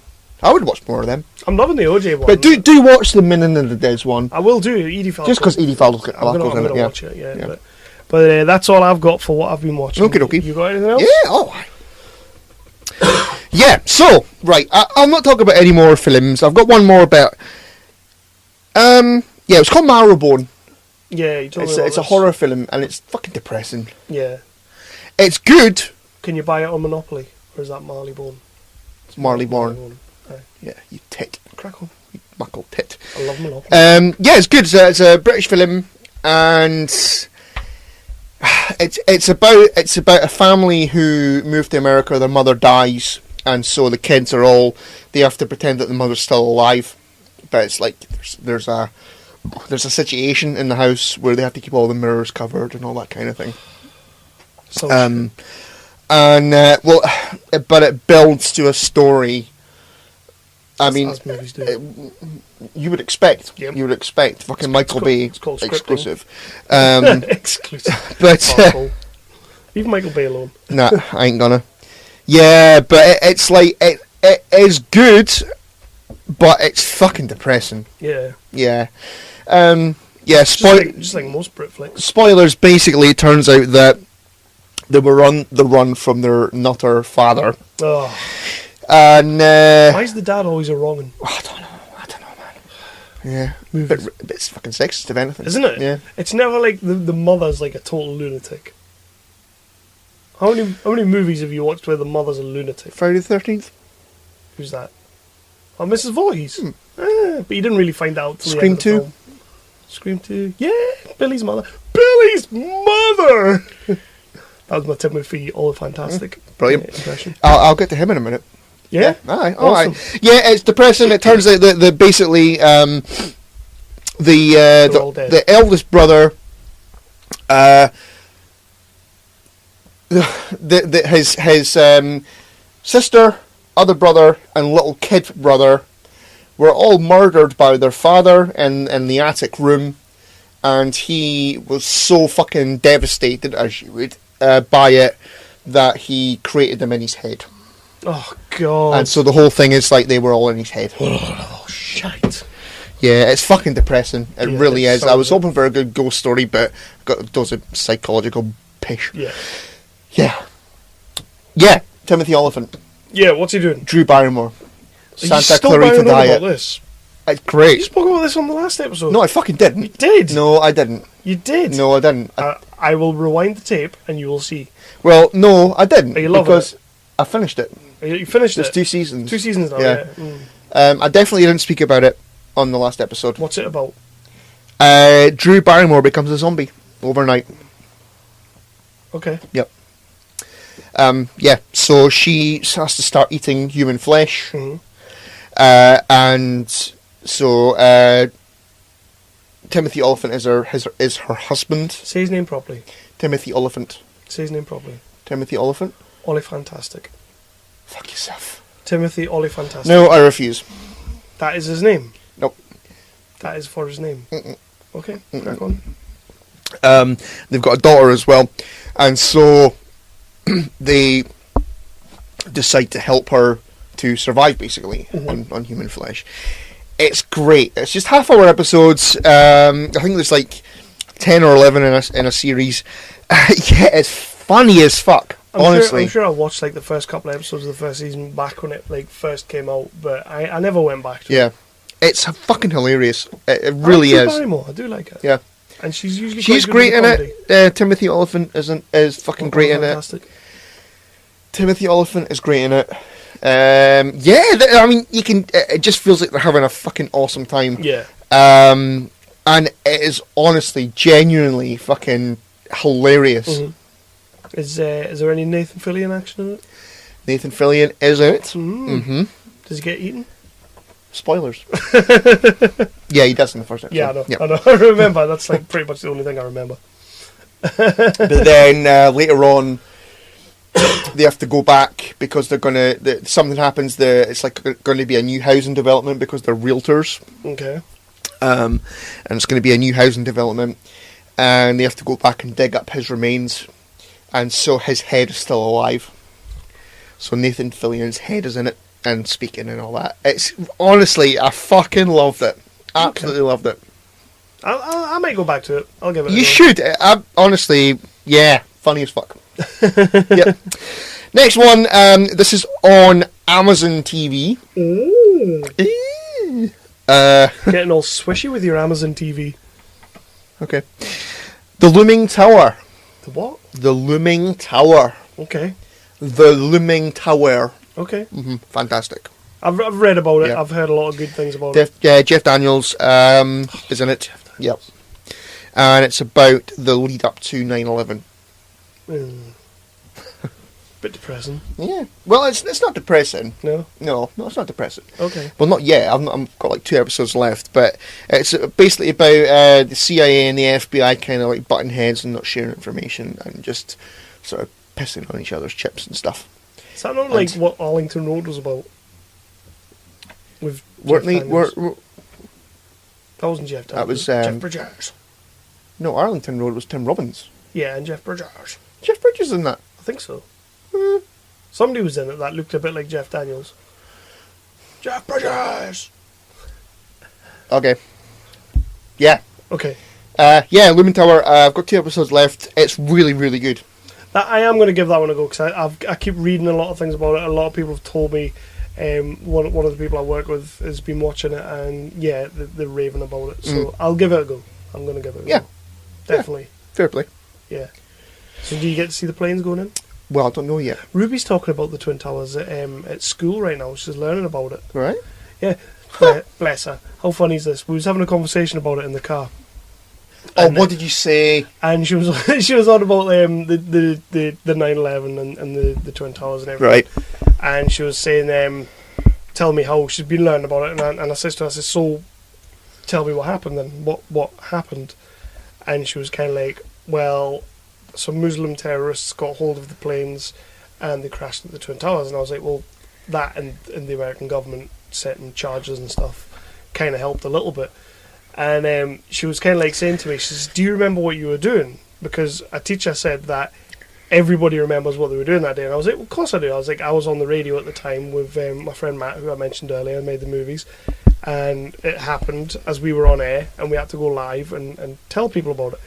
And she was kind of like, she turned around and she says, do you think in like 10 years' time, because obviously it's been a good while now since that happened, she says, do you think people will be talking about Grenfell Tower in the same vein? And I was like, nobody's talking about Grenfell Tower in that way now. And it's not even been a year, so no. But like, that must be something that's like stuck in her head. Right. That thing that she saw in the news about Grenfell. But I didn't say anything nasty. I know you were expecting like a nasty end to that story. I was a little bit. But no, yeah, I mean, I suppose, you know, you could kind of, you could compare the two of them, like buildings on fire and all that kind of thing. You can't. It's not, well, no. You really can't. If you were 10 years old, you maybe could. Yeah, if you were 10 years old, I suppose, I'll give you that. But you can't compare those two. One of them is like a massive historical world event, and the other one is Grenfell Tower. I'm thinking of it from Ruby's point of view. Okay, I'll give you that. Jesus If Christ. you can think about the mind of a 10-year-old, that's fine. I could do that all the time. Yeah. But yeah, anyway, I digress. The Looming Tower, I will get into that show. Yeah. Good. I just like when the Ben starts learning things like that at school. That's weird, isn't it? Yeah, That's weird. Like, is that a topic that you would normally think was going to be covered in school? Especially Well, like I at British suppose- school? Ruby's 10 now, right? Yeah. So, it's history. It was before she was born. I know, but No, it wasn't. Yes, it was. Yes, it was. it's like 2001. back in the day Yeah. when you and I were at school, history was William Wallace and Hitler and the Holocaust and all that. Nowadays, it's 9/11. Yeah. Am I weird? Am I wrong in thinking that's weird? It is weird. Well, it's weird to us because we're massively old. Yeah, I Especially get me. that. I get that. But like, it's just when she came home, she says we've been learning about that, and I was like, really? Like, they're teaching you that? Like, Well, I mean, if you think... This is going to get deep now. If you think about the fucked up shit that's going on right now in the world, Well, then exactly. they need to know this stuff. I suppose, yeah. You know. It all ties in together. Well, yeah. Yeah, I suppose. How? Right, here's another one for you. Bit of a mind twister for you. The one of the lads that I work with likes to come at me every day with these hypothetical questions and these life questions. What, pop quiz? Yeah, pop quiz, hot shot. What do you do? And he asked me. He'd been on BuzzFeed because BuzzFeed is what the millennials do. Oh, dear. And the question of the day was, what is the most historical event that's happened in your lifetime?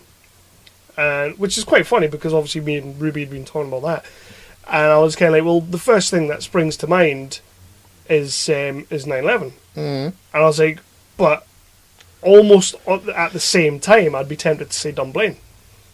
Because I was like 12 when that happened. Yeah. I was still in high school, not high school, I was still in school. And that happened, and that was like a big fucking thing over here. And he turned around at me. This is a kid, like 19, 20-year-old. What was that? I had no idea. No idea what Dunblane was. And I'm like, come on, man. Tell you what, right, when you go in tomorrow, ask him how the First World War started and tell me what he says. I don't even know how that If started. he... You know I don't know how that started. Okay. Was it not because somebody called Hitler gay or something? Move on. They didn't like his paintings. Or is that how the Second World War started? Yeah, that's exactly how the Second World War started. They said, your paintings are shit. Yeah, that's what it was. That's Right, what it was. so that was our political little moment. We don't have ours down the Fucking hall. political moment. We have it in our studio, away from the Nazi paraphernalia. But what else have you been? I have got one more thing, and you're going to ridicule me to fuck for this. I am, yes. Yes, you are. I am. Yes, you are. I don't know what it is, but Okay. I am. Well, you will. Yeah, I have been addicted to fuck about on a show that's been uploaded to Netflix. Rick and Morty. Who is it? Rick and Morty. No, fuck no. Load of old shit. It's the drill. Don't like Harry the drill. Enfield. No. Yeah, I have been watching the Great British Bake Off from the start. You muckle poo. Why? Because I like it. Why though? Because I don't know, I just like it.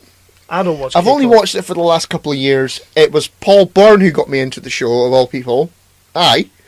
So, I know. So Actually, I could buy that. So it's manly in that way. Aye. Yeah, that's a weird one. Yeah, innit. I had no inkling to watch that show whatsoever, and it was one Peroni Friday because we do have those. Yeah. And I never get an invite, but so you've been invited. Fuck yourself. When? You've been invited. When? Many To times. Peroni Friday. You've never once said to me, "Oh, Kev, it's Peroni Friday." Well, no, I'm not calling it that because I'm not a massive twat. If you called it that, then I might go. Well, you wouldn't go because you can't drink beer. Because I'd be like, "Oh, You big poo. hashtag Peroni Friday." So, right, you've been watching Cake. That's why you're not invited. You've been watching Cake Off. Bake Off. Cake Off. Bake Off. Great British Bake Off. Yeah. It's great. It's just British fucking Cake great. Boss. What? Great British Cake Boss. Shut up. Yeah. It's just great. Honestly, Okay, it's fucking great. I'll let you have it. Yeah. People seem to love it. I don't see the fascination, but people love it. Yeah, when I was when I was all full of the cold and that last week. This will really get ridicule. Nah. Was you watching it and crying? No, wanking. No, I had it. I had a night where I had a sort of idea that if I'd drunk a dose of beer, it might kill off the germs. Right. Yeah. I suppose it worked in a way. Yeah. Yeah. It usually would. And I had 10 cans of beer. Aye, it was a good effort. I was rough as fuck the next day. That's like a 2-hour sesh for you. No. Because you drink like a fiash. A fiash. Mm-hmm. What do you call a fish with no eyes?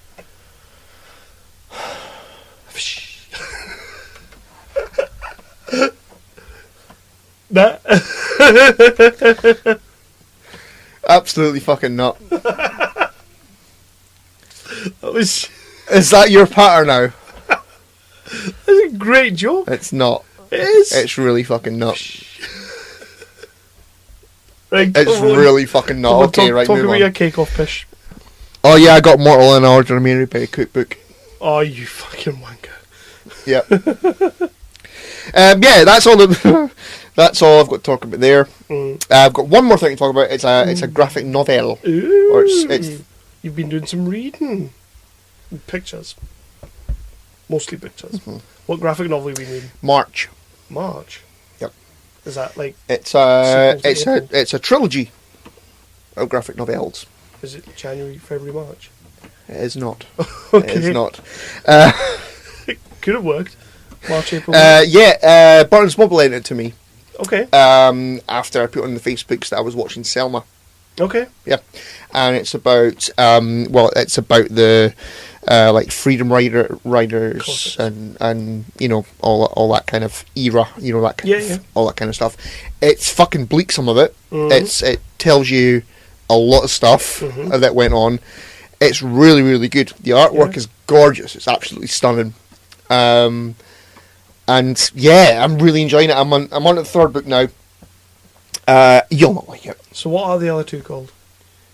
March Volume 1, March Volume 2, and March Volume 3. You spastic. Couldn't it be like March, April, May? Right. So why is it called March? Because they did a march. Ah, a march. Oh, you meant like March the month. No, I meant March. Okay. The march. The march. That's how you said it. I got two things before we move on. All English in that. Before we move on, two English quick things. What? I got a couple of new podcasts that I'm listening to, and I would like everyone to chime in and have a little listen after they've listened to this one, obviously. Yep. The Filmmakers podcast. Yep. I want everybody to have a look at that. They are doing pretty much what we do with the Indie Talk, only they're slightly more professional because we're just having a joke and a laugh. A bit crack. And a bit crack. And the Pop-Up Film podcast, which I will be appearing on once my throat is a little less fucked. Yeah. So, what's up next? Speed. So we will be going into our revisited section, but I need a drink first. Yes, you do.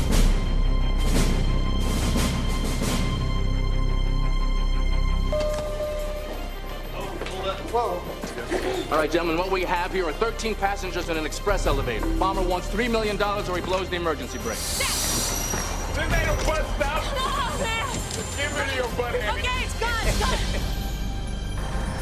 There is a bomb on this bus.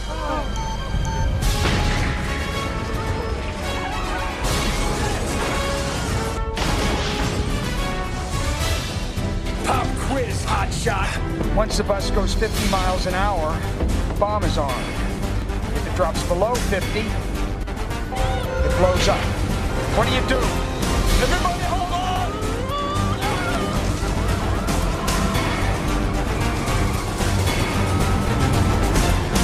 There are rules, Jack. I want you to get this right. No one goes off the bus. An explosion. You try to take any passengers off the bus, I will... So we are back, and I have topped my drink up, so yes, I can get more merry. This is all because of the cough. I'm just trying to get rid of the cough. Yeah. I'm just, killing off the last of the germs. All right, with this Magners. For your 2-day outbreak. So it was longer than that, Kev. Yeah. What was the revisited? Because again, this is your baby. We revisited Speed. Pop quiz, hot shot. What do you do? 1994 Speed. Yeah. Yeah, I fucking love this movie. It's a great film. It's a great film. Start to finish. Once I was back in, I remembered every single fucking scene. Straight away. Well, maybe not every scene, because I don't seem to remember Keanu Reeves overacting as much as he does in this film. But he definitely does overact. There's a couple of bits. I don't think it's that bad. It's not that bad. It's just like... It's very like he's carried over his Point Break persona into Speed. Oh yeah, Big time. absolutely. Was this pre-Bill and Ted or post-Bill and Ted? Post. It's got to be post. Yeah. Has to be post. But pre The Matrix. Definitely pre Yeah. The Matrix, yeah. Yeah. Everything was pre The Matrix. So, yeah. Well, not everything was. Well, it is for him. Because he made that and then he blew up. Yeah. Not like Jeff Danielson. No, poor Jeff. Yeah, so Speed, man, like... This was a proper blast from the past. A nice little trip down memory lane. I've not seen it for a long, long time. It's been probably a good decade since I saw this last. Same here. I've got it on Blu-ray, but it's one of those ones that you forget's there. You know,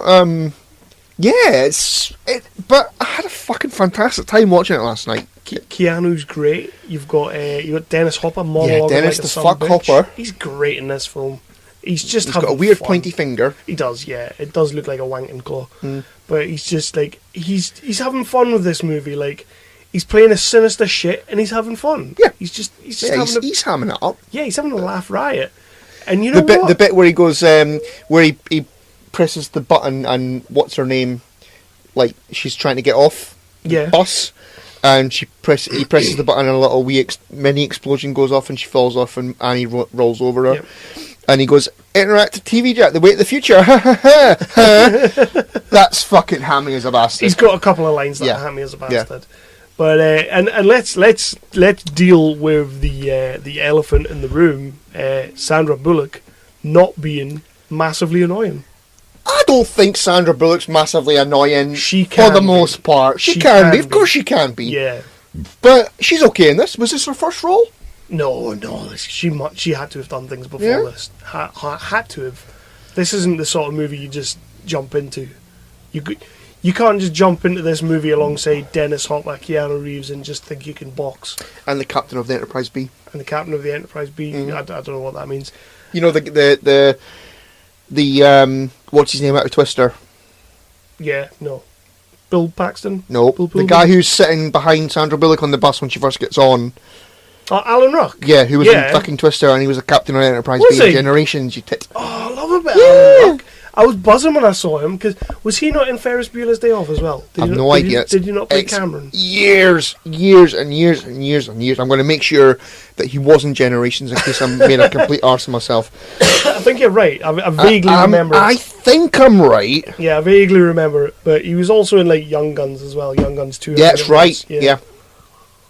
That's another one that he's been in way more than you think. Oh, 100%. He's been in shit ton, but I'm almost certain he was Cameron and Ferris Bueller and back in the day, Ferris Bueller's Day Off. It's been so long since I've seen that film. I know. But when I was watching it, I was like, yep, I'm sure that's him. But yeah, Sandy's like really fucking good in this film. Yes. Sandra's really good in this. She is. I love the bit. I loved the little moment where they're on the bus and Jack is on the phone to Harry, and he opens the grate in the floor to look underneath, and he gets some like she's driving the bus, and he's kind of like down by her legs, and he's like, make sure Harry goes like, make sure it's not booby trapped or anything or whatever, and he goes, no, it's clean, and she goes, huh? I love that moment. It's a fucking little throwaway moment, but I love it. There's a lot of stuff like that. Like Jan de Bont was quite a courageous director. Like he was throwing shit like that into his big budget sort of. Shit like that. Jan de Bont's a fucking awesome director back in the day. I mean, clearly he's lost it now. But what's he done lately? Like? Very little. Oh. Very little. But it's like the Die Hard director. I would hope so. We're just like vanished off the face of the earth. I would hope so. But the only thing that I have grief with in this film, and it's a small pet peeve, but it's they use the same thing twice in the movie. Yes, they do. Which is they do. The jump. The bridge isn't finished, and then it's like the tunnel isn't finished, and it's like, Oh, come on. You've just got off the bus, you're now in a train, and you're going to use the same thing. Yeah. That's a pet peeve. I can get away with it. Yeah. Plus, Money Train did it better anyway, so... Again, years. Is that Wesley Snipes? Yep, Wesley and Woody. Yeah. Second movie together after White Man Can't Jump. I remember enjoying it, but I can't remember shit all about Great it. film. Good theme music. Yep. Damn Excellent good theme music. Memorable. Doesn't outstay its welcome. No. Which is something I realised. Like, I think it's like an hour and 40, but it doesn't really feel like an hour and 40. No, I didn't I wasn't sat thinking, oh, is this over yet? Mm-hmm. As we have done with many movies on this show. Once you get on that bus, it's pretty much hell for leather till the end of the movie, which it should be, because the bus can't go below 50, so the movie can't slow down. But when you think about it, like, a premise wise, it's like, really, that's the film. But it works. It's so good. But I mean, you've got more than that. You've got the opening set pieces with the elevator, which is great. That opening credit goes on way too long, though. Yeah. When it's going down the elevator shaft and all the names are coming up. And I get it. I mean, this is one of the things, like, I realised when I was watching this, like, I'm so glad we don't do opening credit scenes anymore. We just get into the movie now. Yeah. Because a good 5 to 6 minutes of that hour and 40 is the opening credits. That's not a good thing. No. I suppose, like, if you think about, like... they used to love opening Superman credits, from the 70s. Oh, God, no. Never got that in Jaws? No, he didn't. But the elevator set piece is fucking superb. Yep. I think that's actually my favourite bit of the movie. Mm-hmm. It's fucking so good, and it actually... I remember I think I may have gone to see this in the cinema. I'm not sure, but I think I might have done. Terrified of going on lifts for a few years after I saw this movie. We've got the another little throwaway line after they get them all off the elevator. Is where the woman who's like all scared and that, who by the way I just fucking left. I would have left. Yeah, fuck her, big time. Stupid bitch. Yeah. But they're all running away, and she goes, "My shoe!" I fucking love that. It's fucking great. The movie is full of stuff like that. But it's like one of the things I do love about the film is, like I say, Sandra didn't annoy me in this film, but the fact that this is a 90s movie. Oh, it's 90s as fuck. With your 90s action hero Keanu Reeves, and then you've got obviously Sandra Bullock playing alongside him. But at no point in that movie did I actually feel like Sandra Bullock was your damsel in distress. No, well, at the end she kind of really I suppose when he kidnaps her. Yeah. But she kind of really holds her own in this movie. And the fact that she's the one driving the bus. Yeah, well, she's on the bus. Yeah. She holds her own. Yeah. But at the end, she's just someone for Jack to save. Yeah, it kind of does feel that way, yeah. And, come on, it was the 90s. I've got a note about that, because you're not taking her to there. What? Like, to the, like, so aye. The bus fucking blows up, and they've gotten everyone off and all that. They just fell in love. I will get to that in a minute. They've just fell in love. That's fucking ridiculous. What, the fact that they use the same line twice? No. The whole high-risk fucking stupidness. They do that in Batman Returns. Okay. I hear that mistletoe is deadly if you eat it. Yeah, okay. I'll give you that. Mm-hmm. Do you think it was coming on either? I did a little bit. Well, you didn't. You didn't say the next part of the line, so the whole thing's fucked. Yeah, so... Is the next part of the line only on Tuesdays? No. Okay, that's fine. No, it's not. It's really not, because I've got no idea what you're There's on a about. lot of vodka in that Coke. Well, you poured it on me. I would have hypnol in it if I was doing it. Yeah, another good little moment. What? Nothing. Another good little moment. The guy from Twister and that. Yep. What's his name? Alan Ruck. Yep. When Jack gives him the phone, because he's like, he's opened the grate, and he goes, he's thinking, he's on the phone to Harry, and he's telling him what Keanu Reeves, Jack is saying, and Jack goes, "Fuck me!" and the guy goes, "Oh darn." That's great. That's a great little moment. Absolutely great little moment. And let's quickly touch on Jeff Daniels. Yeah, he looks way young in this movie, doesn't he? Like insanely young. Right, where is this in Jeff Daniels' career? I couldn't decide. Is this... This is before Dumb and Dumber. Is it before Dumb and Dumber? It Right. has to be before Dumb How and do you Dumber. go from this to Dumb and Dumber? This is the thing, like, we kind of know Jeff Daniels as this comedic sort of guy because of Dumb and Dumber. But when he puts on the serious chops, he's got some serious chops. The Newsroom. Yeah, awesome in the Newsroom. But that's the thing. I mean, until the Newsroom came along, and obviously like the Lumen Tower as well, he's fucking great in it. He's a great dramatic actor. But until the Newsroom came along, I thought of him as Harry from Dumb and Dumber. Exactly.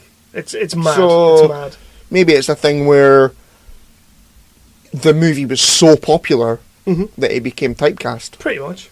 As Harry. You would probably say so, which is a shame. That he got typecast as the wrong Harry. You know, because he's good in this movie. He's great in Speed. It's great. The only thing, like, when he sees the sensors going beep, beep, beep, beep, beep, beep, and he kind of looks at it, I was kind of hoping for him to be like, oh, fuck. He kind of just does a little...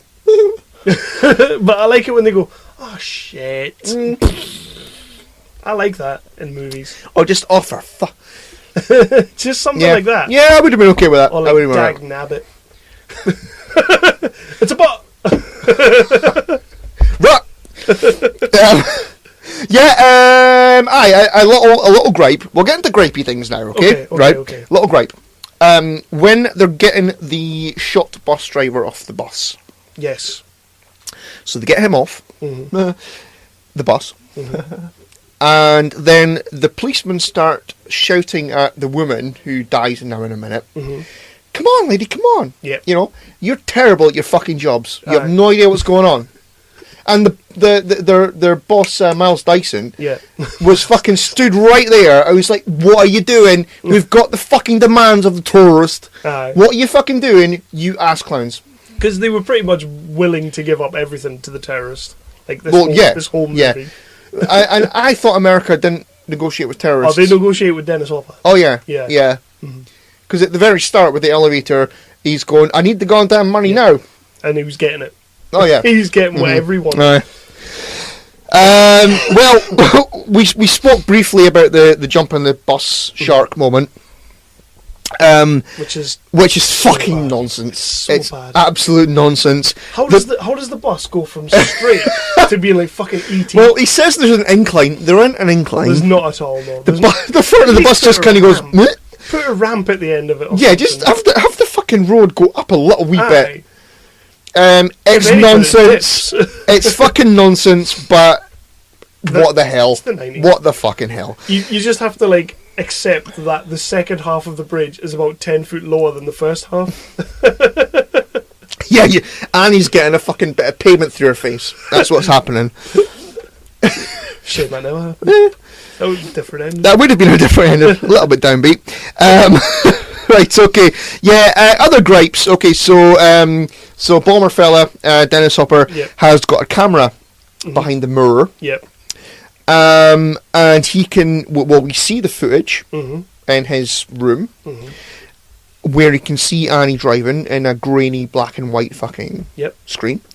No way in hell is he seeing the Arizona State thing on her jumper. Which is this like, tiny little fucking logo and it's like on her really dark on her grey jumper. No way in hell is he seeing that. That's bollocks. But it is a good twist in the movie. It is, especially when he clocks it. Yeah. After he does a little bit of overacting because Harry's dead. Yeah, that is great. Yeah. I love when Keanu overacts. Bless him. It's not as bad as Dracula. He's not a bad actor. He is bad in Dracula. He's just not a good actor. Mostly because of the accent. Yeah. It's worse than Jason. Oh. Have you seen Dracula? I have, yes. Not for a long time, but I have seen it. Yeah. Rewatch it. I'm not gonna. No, don't.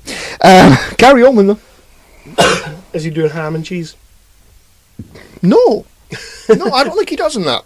I really don't think he does. He's playing Dracula. Okay. You don't fucking ham that up. No. A lot of people do, though. Leslie Nielsen did in Dracula. That's Leslie Nielsen. He can do what the fuck he wants. Or he could. Aww. I know. I miss him. Yeah. So they all get off the bus. And then, the bus goes into the side of a plane. Yeah. at the exact moment that it hits 50. Movies. Because movies, yeah. It's a nice explosion. Mm-hmm. Michael Bay. Yeah. Yeah. But yeah, so Jack and Annie have their romantic escape moment. Yep. So they've just escaped a terrorist attack. They've almost died. Mm-hmm. And then Jack basically goes, I'd like to fuck now, please. Pretty much. Yeah. Yeah. But then she says that later on. No, it's the other way around. No. She says it then after they get off the bus. Right. Then he says it after they get off in the train. But then does she not say, I guess we better just base it on sex then? That's at the end. Right. Yeah. So because they pretty much they basically camera pans out, but they're having all the sex. Ah. Yeah. And then as I said before, so they realise that the bomber, or they think that the bomber, what's his name? Howard. Dennis Hopper. Dennis Hopper.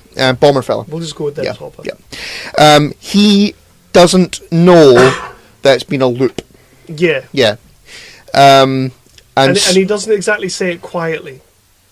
When you think about the fact that Miles Dyson's on the phone and Dennis Hopper's on the other side of the phone, and then Keanu Reeves goes, he doesn't know the bomb blew up. Mm-hmm. And it's kind of like, he's not even got his hand over the phone. Dennis Hopper's hearing that. He is hearing that. Yeah. And you know what else annoyed me? When they're doing the bit where they're filming it. Yeah. Because they get the news guys to hack into the camera. Because you can do that. Of course you can fucking do that, because it's 1994, we've all got Wi-Fi in 1994, so of course it can be hacked. Yeah, but did Bruce Willis not do that in Die Hard 4.0? That was after 1984, Kev. Okay, I suppose I'll give you that. Mm-hmm. But Miles Dyson is a complete bastard to the news guy. Pretty much. He's like, record it! And he goes, the news guy goes, it's recorded! On your VHS. Uh-huh. It's a big cassette as well. Is that Betamax? Is that Betamax, do you think? No, that was VHS. Was Betamax D by then? Much, Aye. But then VHS.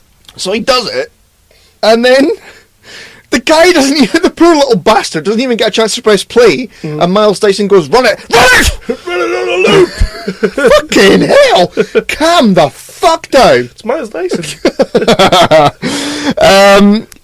So they think they've got one over on Bomber Fella, but they don't. So they go to the square where the bloody things, he's doing his pickup. But he's seen the bag. He's seen everything. You had one job, lady. Leave your bag on the fucking floor. I love the fact that the one rule that he kind of gives them is like no cops and all that, which is like that's your general rule of thumb. Well, yeah. So they load up the square with like snipers, 100 police officers, every window in the square, and it's like they're not even being sly neither. They're kind of leaning out the fucking window, and it's like, come on, man. If you think you're not getting seen, you're a shit sniper. Mm-hmm. Yeah, they are shit snipers, and again, terrible at their job. Yeah, yeah. Because movies, exactly. But yeah, they take Annie to there. You are not taking her there. No, she's just escaped a terrorist attack. Whether she's looking for a hole or not, you're not taking her there. And she's got a fully grazed knee. Send her to a Premier Inn and say, and Jack will say, "I'll be there later on." Exactly, exactly. So they go there. Annie gets kidnapped because third act. Mm-hmm. Now they go on a train. Yeah. Snakes on a train. Yeah. Yeah. Now there's a die pack in the money. I actually love that bit. I love how he shoots the ceiling. Yep. And then he goes at light speed because he's like, and then he's on the fucking roof. He gets on that roof very quickly. Yeah, considering it's going at like 100,000 miles an hour. And he's holding a bomb down. And he's holding a bomb. And it's kind of like, Keanu Reeves, I'll buy that because he's a young buck. He can get up there, no bother, as quick as he likes. But Dennis Hopper's like this old dude with a gammy hand, and his good hand, he's holding a bomb detonator, and he still manages to get up there lickety split. Oh yeah, lickety split. Yeah, definitely. And it's like, I'm about to have a fight with you on top of this fucking train. No, but you're not. You're not. You're really not. But what I mean, putting myself in the tourist, frame of mind, as I do often. I'm just blowing up the train then. Well, yeah. they fucked me over. You might as well. There's a dye pack in there. Yeah. You know. You got blue dye in your face. I am blowing shit up then. You look like a bit of a tool. Yeah. You might as well just like go to the other end of the train and blow her up at that end of the train, and you're fine. Instead, he shoots the roof, he shoots the ceiling, and he goes, "I'll get you, Jack!" Nah! He's like a raving rabbit. Yeah, ham and cheese. Yeah. Oh yeah. Oh fuck yeah. He's hamming up big time at this point. At this point, it's full ham. Now, right. This is an admission. I'm not sure if you're going to ridicule me here or not. Okay. But did you get hard when they were fighting? No. Okay. No. But yeah. So they do like a sort of Arnie moment with Keanu after he gets his head. He gets his head. No. We'll get to there in a minute. Yeah. He gets decapitated because he goes, "I'm smarter than you." Decapitation. But I'm taller. Yeah, but I'm taller. I never got that line. No, the line makes no sense. Yeah, I thought it was just me. No. I was like, I don't get it. No. He could have just said, at that point, instead of saying it to Annie, he could have just said, "Don't lose your head," or something like that. Yeah. Like, that would have been fine. But to go, "I'm taller." That would have been better. That was my Bill and Ted moment. Better movie. Yeah, and then we get he magically at lightning speed goes, and then he's in the train. He's a young buck, though. Well, yeah. He could do it. And obviously by this point all the doors are unlocked, so they can get in. Yep. Annie, who has got a ball on her, and is chained to the pole thing. She asks him where the tourist is, and he goes, "He lost his head." Yeah. Are you fucking punning at me right now? How dare you? And he took his keys with him. How dare you pun at me? I know. Yeah. So, yeah, as you said, the track isn't finished. Because, of course, it's not. Because movies. Yeah. I do quite like the bit where, before he decides, we'll speed it up. It'll be fine. Before that, because of course that works. It'll work. Of course it'll work. It'll be fine. Which it kind of does. A little bit. Yeah. But the repair bill is fucking huge. It doesn't matter. It's we don't worry about that shit in Hollywood. No, it's outside the Chinese theatre. Exactly. Yeah. But yeah, I do quite like the bit where like they're both sort of panicking and he's trying to like get those handcuffs on her off her, and he's like trying to booting it. Yeah, I quite like that. I like the two of them in that scene. Yeah, they play really well there. Yeah, I like that a little bit. Yeah. So the train crashes, it goes all everywhere and splits in half, and they're both fine. Don't worry about Obviously. it. Yeah, of course they are. And then they have a bit of a kiss. Yeah, they're necking. Big time. Tongues and everything. And there's a dozen of people outside. Yeah. And they're filming and they're taking photos and they're having a great time. It's the age of social media. They're like, Annie. Jesus. Annie's got her, her hand down his pants, I imagine, by this point. Yeah. They're either having all the sex or she's wanking him off. Wanking him off, I'll go with that. In my head, that's what's happening. I'll go with that. But they're all having a good laugh. Yeah. They're all like, there's a woman like front and center, and she's like laughing with a guy next to her. Of course she's got like, I know, right? Because they're so in love. They're having sex. Yeah, so we took the piss a little bit there, but it's a fucking good movie. It's a great movie. It's 90s balls. Of course it is. It is what it is. Like you say, it's got a fantastic soundtrack to it. Like it's in the age of we're not using original songs. We're scoring the fucking shit out of this movie. Yep. It's got a great little score to it. Action scenes are action as balls. Yeah, they're a bit bonkers in places, but they're just fantastic. The one I wanted to bring up as well was when they're in the runway in the airport, and the set piece where Jack is on the sort of skateboard, going under the bus. Yeah. It's cool. It's cool as ass. But how much shit is there lying about on this fucking runway? Oh, there's a lot. There's lots of rubber everywhere. Like what's happened to these planes when they're taking off and their fucking tyres are exploding? Well. Come on now. Well, recent events. Well, we're 7 years away from it. Recent events, mate. That's that plane in America just yesterday. The engine blew up. Did it? Yeah. Oh, yeah, I saw something about that. Yeah, I mean, you can't trust these planes. Well, yeah. But yeah, one thing that I really like about the film as well, yeah, I've lost it. You've lost it. I had a scene there that I really enjoyed, and I just totally, completely fucking lost it. But it's fine. Wow. That's like some dementia shit right there. I know. I'm getting old. Mm-hmm. But great movie. Fucking fantastic movie. I had a great time watching it. Yeah. Fucking brilliant. Absolute nonsense. It's complete Speed. Bloody nonsense. It's Speed, and it spawned a Willem Dafoe-centric sequel. Oh, dear. Yeah, we're not talking about Speed 2. We are not talking Cruise Control. Is there any version of Speed 2 that we're getting Keanu back? No. There must have been. There must have been some script, some version of the script somewhere that they're making. Obviously, they rushed it out because this was a fucking huge, it did well. huge It did movie. brilliant. But there must have been some version of a script somewhere where they're getting Keanu in. Because I imagine Keanu read the script of Speed 2 and went, nah, nah. Brian! Control. Brian, did you send me out for Speed 2, Brian? That's another We Hate Movies joke. Yeah, no. Yep. I was telling them, not you. All right, sorry. I know you know. I mean, Speed 2 isn't terrible. It's just not good. Honestly, I've only seen it once. But the thing that always pissed me off about Speed 2 is that's why we never got Die Hard on a boat. It's because of Speed 2. Yeah. Because I would love to see a Die Hard movie on a boat. We've had like the tower block, we've had the plane, the airport. I would love to see Die Hard on a boat, but we ain't getting that because no, we're definitely not. No, it's not going to happen. So we're not doing a revisit. No, next. We are taking a well. We've done a few weeks. Well, weeks. We've done like 6 months of revisited now. 3 episodes. So yeah, we took a break from the 0%ers because of that fucking religious Christmas movie. Yep. But don't say it like that. No, I'm gonna. I may have another. No, I don't, no. I said to you, and I stand by it. If you try to get me to watch another religious movie on the 0%ers, I'm just talking about Jaws. Okay? Okay, that's fine, that's fine. That's fine.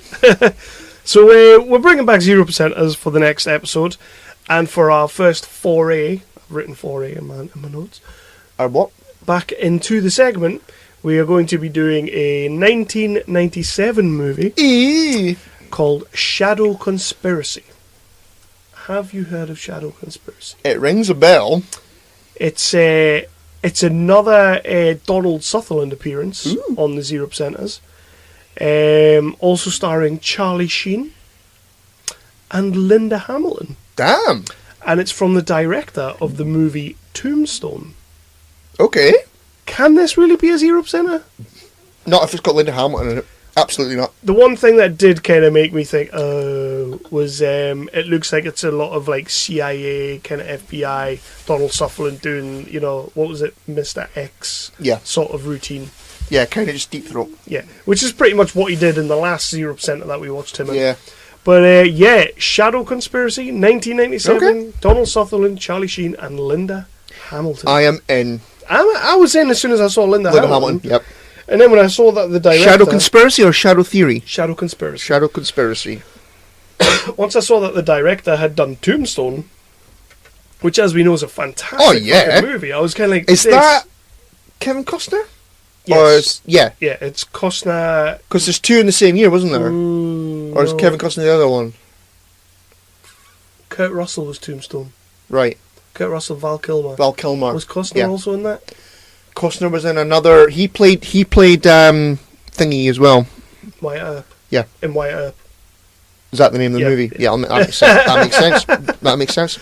So yeah, when we come back for the next episode, regular schmegular episode, we'll be talking about Shadow Conspiracy. I refuse to say that a Linda Hamilton movie is a 0%. I don't think it will be. 1997.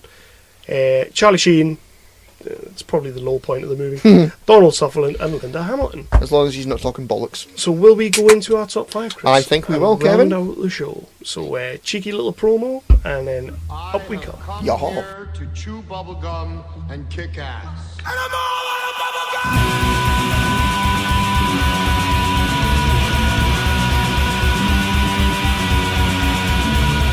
Astro Radio Z is a horror, cult, exploitation film podcast hosted by me, Derek Carey. I was one of those monster kids growing up. The one that used to sit in the back end of that video store and scour over every single last film cover you saw back there. From the slashers, to the monsters, to the sleazy stuff. Yeah, I was freaking obsessed. And I still am. So much so, I became a filmmaker myself. Now I bring on all my filmmaker friends, critics, musicians, and any other fans of the dark arts, which are horror, exploitation, and cult film. Are you one of these people? Then tune in and listen to my show, Astro Radio Z. So you chose this top 5. I did. So what is it? Tell me. Please tell me. Tell the listeners. Right. Tell the listeners what goodness they have. In a minute. Yeah. Well, we like a TV villain. Mm-hmm. So, is it true? Mm-hmm. I thought you were going to do the rest of it. Yeah, so I thought for a nice top 5 would be best written villains. Villains. Now, I'm not talking about your Tony Sopranos or your Walter White, where it's an anti-hero. I ain't talking about that. I'm talking about a good fucking villain. I may have an Have you done anti-heroes? I may have one anti-hero on my list. It'll be fine. It'll be fine. Top 5 So I'm talking villains. I'm talking villains that you love to hate.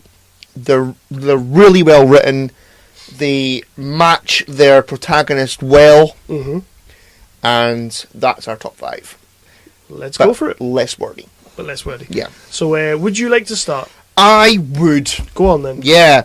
Okay, my number 5 is from The Sopranos. Ooh. Is it Tony Soprano? No. Ralphie? I just said no, Tony Soprano. Ralphie? No. It's Tony's mother, Livia Soprano. Yeah, she was a bitch. She was a bitch. Yeah. But you love to hate her. Yeah. She's fucking fantastic every time she's on screen. Oh, stab me right here. I wish the Lord would take me now. That was terrible. That was terrible. Mine was way better. Yeah, it was way better. I mean, Kev. yours was bad, but mine was like next level. Yeah. Oh, stab me right here. All right, don't go on. But come on, Livia Soprano. I mean, great. that I can't remember which season it was, but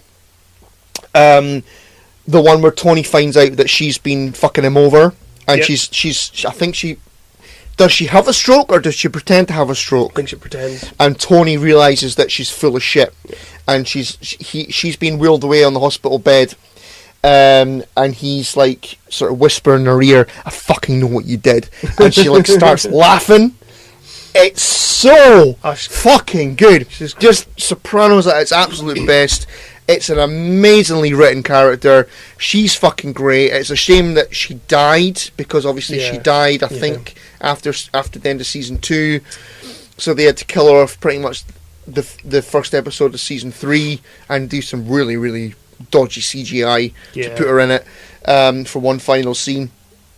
But Livia Soprano is great. Yeah, and you love to hate her. I'll give you that. And as soon as she comes on screen, you know, it's just, she's fucking awesome. I'll totally give you that. I love about Livia Soprano. I mean, she is just a total dick. Yeah, I think she's just a quintessential dick. So yeah, I'll give you that. I like that. That didn't actually pop into my head. It's a shame that. It's a shame. Yeah. No word. Maybe I should. My number 5 is a character that was in a TV show called The Flash.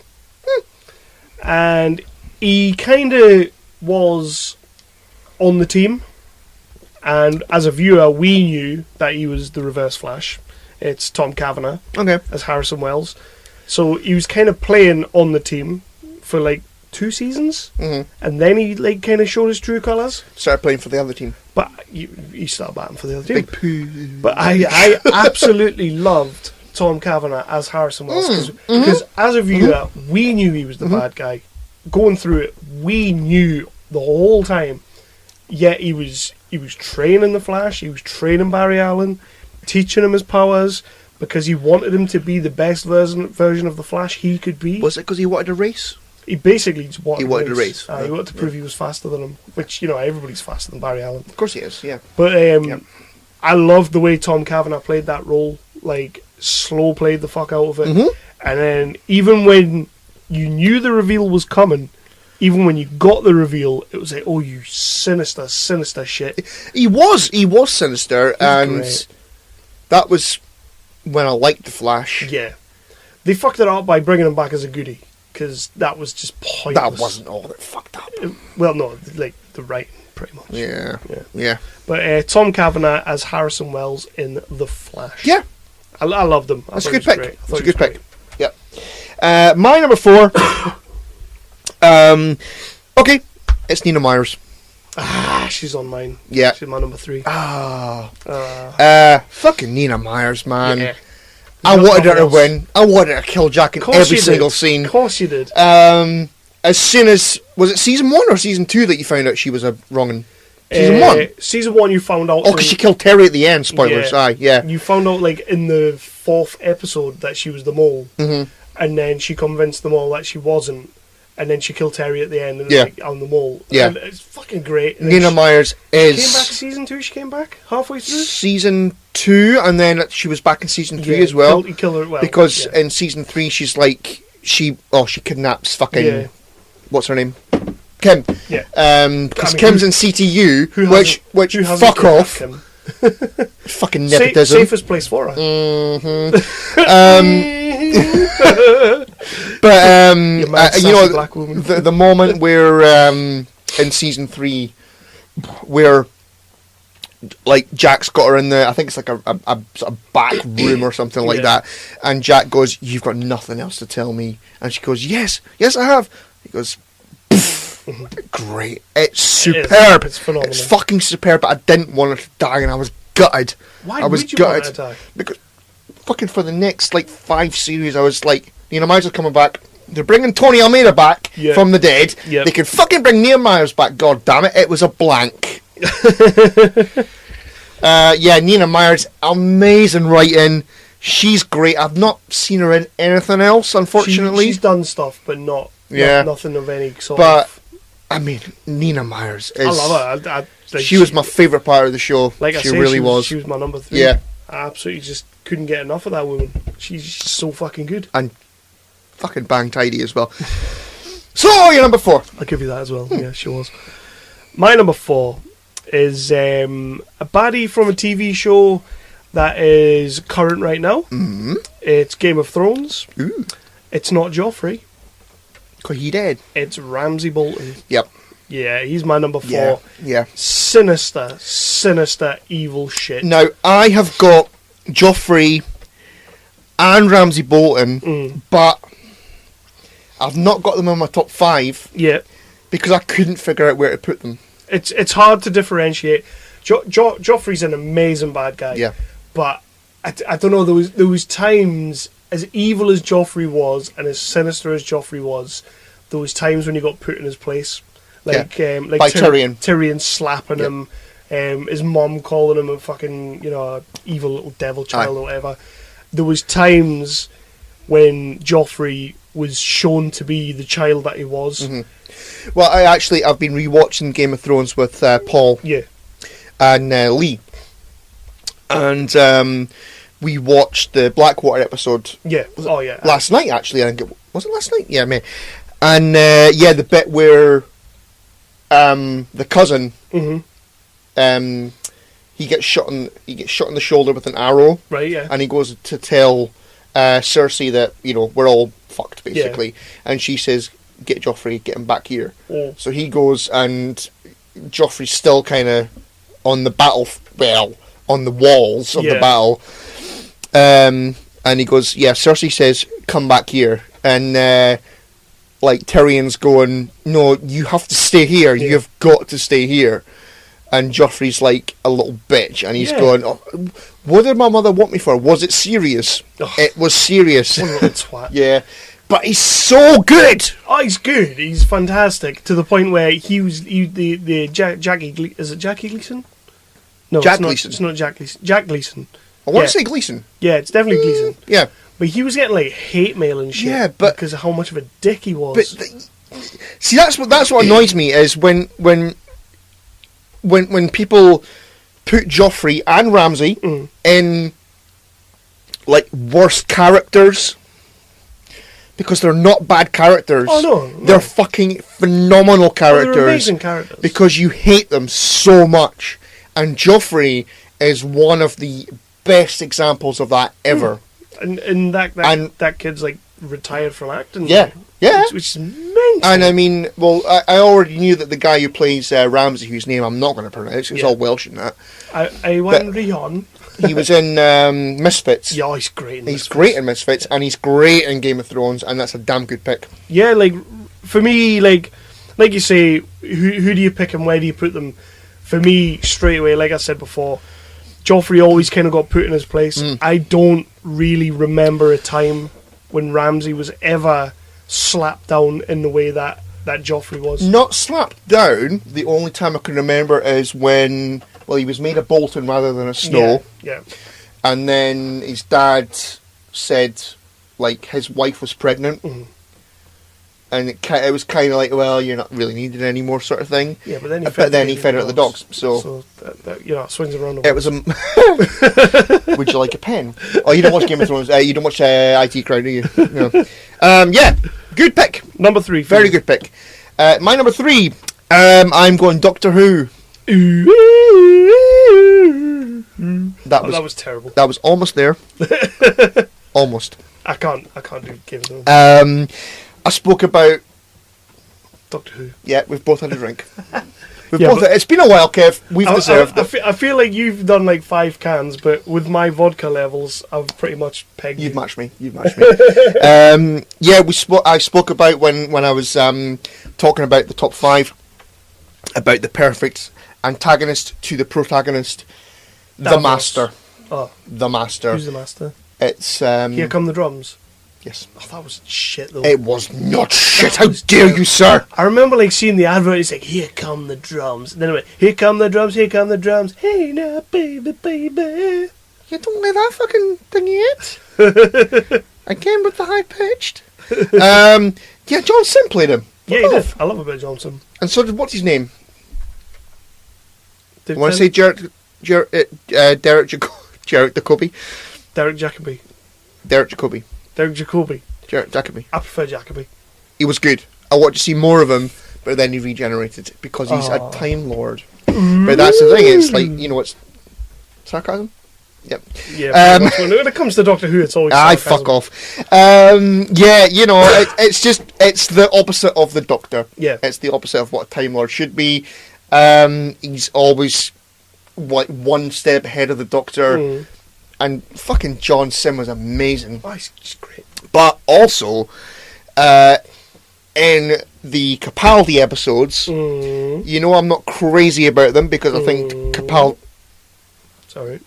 Capaldi was fucked over. Yeah. With some shoddy writing, pardon me, and Capaldi should have been so much better. Yeah. Yeah, a lot of people said that. They regenerated the Master into Missy. Right. Bit of gender swapping? Yes. Well, bit of here's what's coming. Get ready, angry internet people. Is that what that was? Were they like trying to prepare you for it? I think they were. Right. I think they were. So it wasn't just like a troll? No, I don't think it was a troll because the woman who plays Missy is fucking amazing. It's Who plays Missy? Oh, is it her? What was in EastEnders? I'm going to say Michelle Rodriguez again, but it's not. Was it her from EastEnders? I've no idea. Yeah, I bet it was. Who's? Everybody's been in EastEnders. It was Michelle Gomez. But she played the Master or Missy amazingly. Right, really, really fucking good. She was sinister as fuck. Cool. She was funny as well with it. And the Master, just a great character. Are you looking forward to Jodie Whittaker? I am. Yeah. I am. Are you? Yes. A lot of people aren't. Fuck them. Yeah? Yeah, fuck them. I suppose in this day and age, it's cool to have a girl Doctor Who. It doesn't matter if it's Jodie Whittaker is a good actress. She was in Broadchurch, Yes. wasn't she? Mm-hmm. I've only seen one episode of that, and I was like really fucking depressed. So I kind of just didn't crack on with it. It's not a cheery show. Olivia Colman cries a lot. Is she an ugly crier though, or a pretty crier? Ugly crier, but she does it really well. Yeah, but ugly crying's like, it's ugly. yeah. I'm quite a good looking crier, you see. See, I've never seen you cry. That's the problem I have. I've never seen you cry. But You should see me watching Hey Arnold. Cry like a bitch. No, fuck all those internet fucks. Yeah. You know what? Just go and get some fresh air. You total virgins. Oh, that is. You know what? Fuck all of them.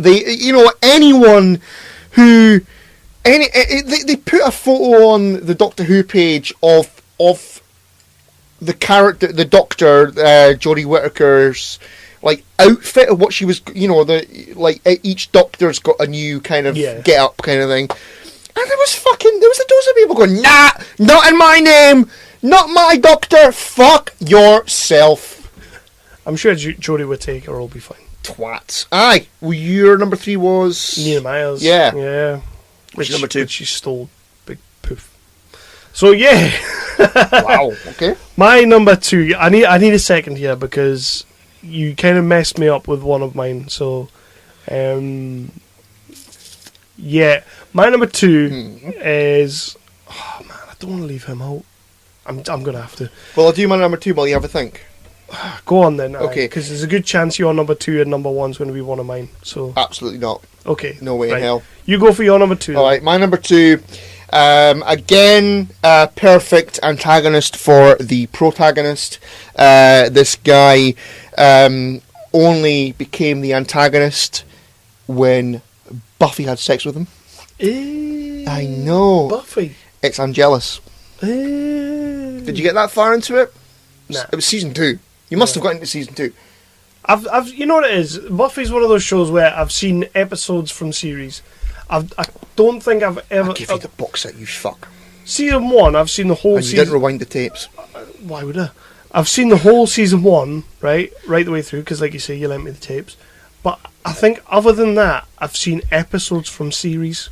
I've not seen a full series right the way through. Well, whose fault is that? It's not my fault. Well, it is. It's not. It's on. They play them on repeat all the time, and you don't know what series you're watching. What's a bastard series, Link? Oh my god. Right. Well, Buffy was madly in love with Angel. He was a good guy, but he had a curse. He was a vampire with a soul. He was cursed. Exactly. Mm-hmm. I know my Buffy. I know my Buffy. But they were all in love and stuff and things. Yeah. And it turns out that in season 2 they have all the sex, and then Angel has he has an orgasm, and then he turns into Angelus, who is Rogan. Do they not have sex in like a tomb? No, that's Spike. Okay. See, I remember that bit. Dumb wank. Never called anyone a dumb wank before. No, that's a new one. That's a new one. But yeah, he knew how to hurt Buffy, and he knew that she didn't want to kill him. And David Byrne, he's awesome. He's great. Yeah. He's great in it, and I always preferred Angelus to Angel because Angel was a bit of a whiny, broody fuck. Angelus was just he's a bit Twilight, being a son bitch. Yeah. Being a bastard, and he's like the character Angelus was. His thing was he liked to fuck with people's heads before he killed them. Sweet. And so for the second part of the season, after he turned from Angel into Angelus, and this is really when Buffy fucking kicked into gear. You know how Arrow. Yeah, the first season is a little bit shaky. Buffy is very, very, very much like that. Yeah. Season 2, as soon as they turned Angel into Angelus, fucking brilliant. So yeah, good villain. Some Joss Whedon-y goodness in there too. Yeah, man. And it was like it's a villain that knows how to fucking get under the skin of the hero. Yeah.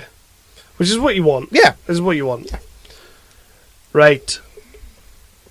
Go on then. I've still not made my mind up, but... Well, I know you weren't listening to anything I said there, because you were going, I was listening. Right, yeah, what did I say? Something about Joss Whedon. What was my number 2? Angelus. So, my number 2, right? I think I've made my mind up, right? Mm-hmm. So, my number 2 is a character who came into one of my absolute favourite shows ever. I would actually put it my number 1 show ever.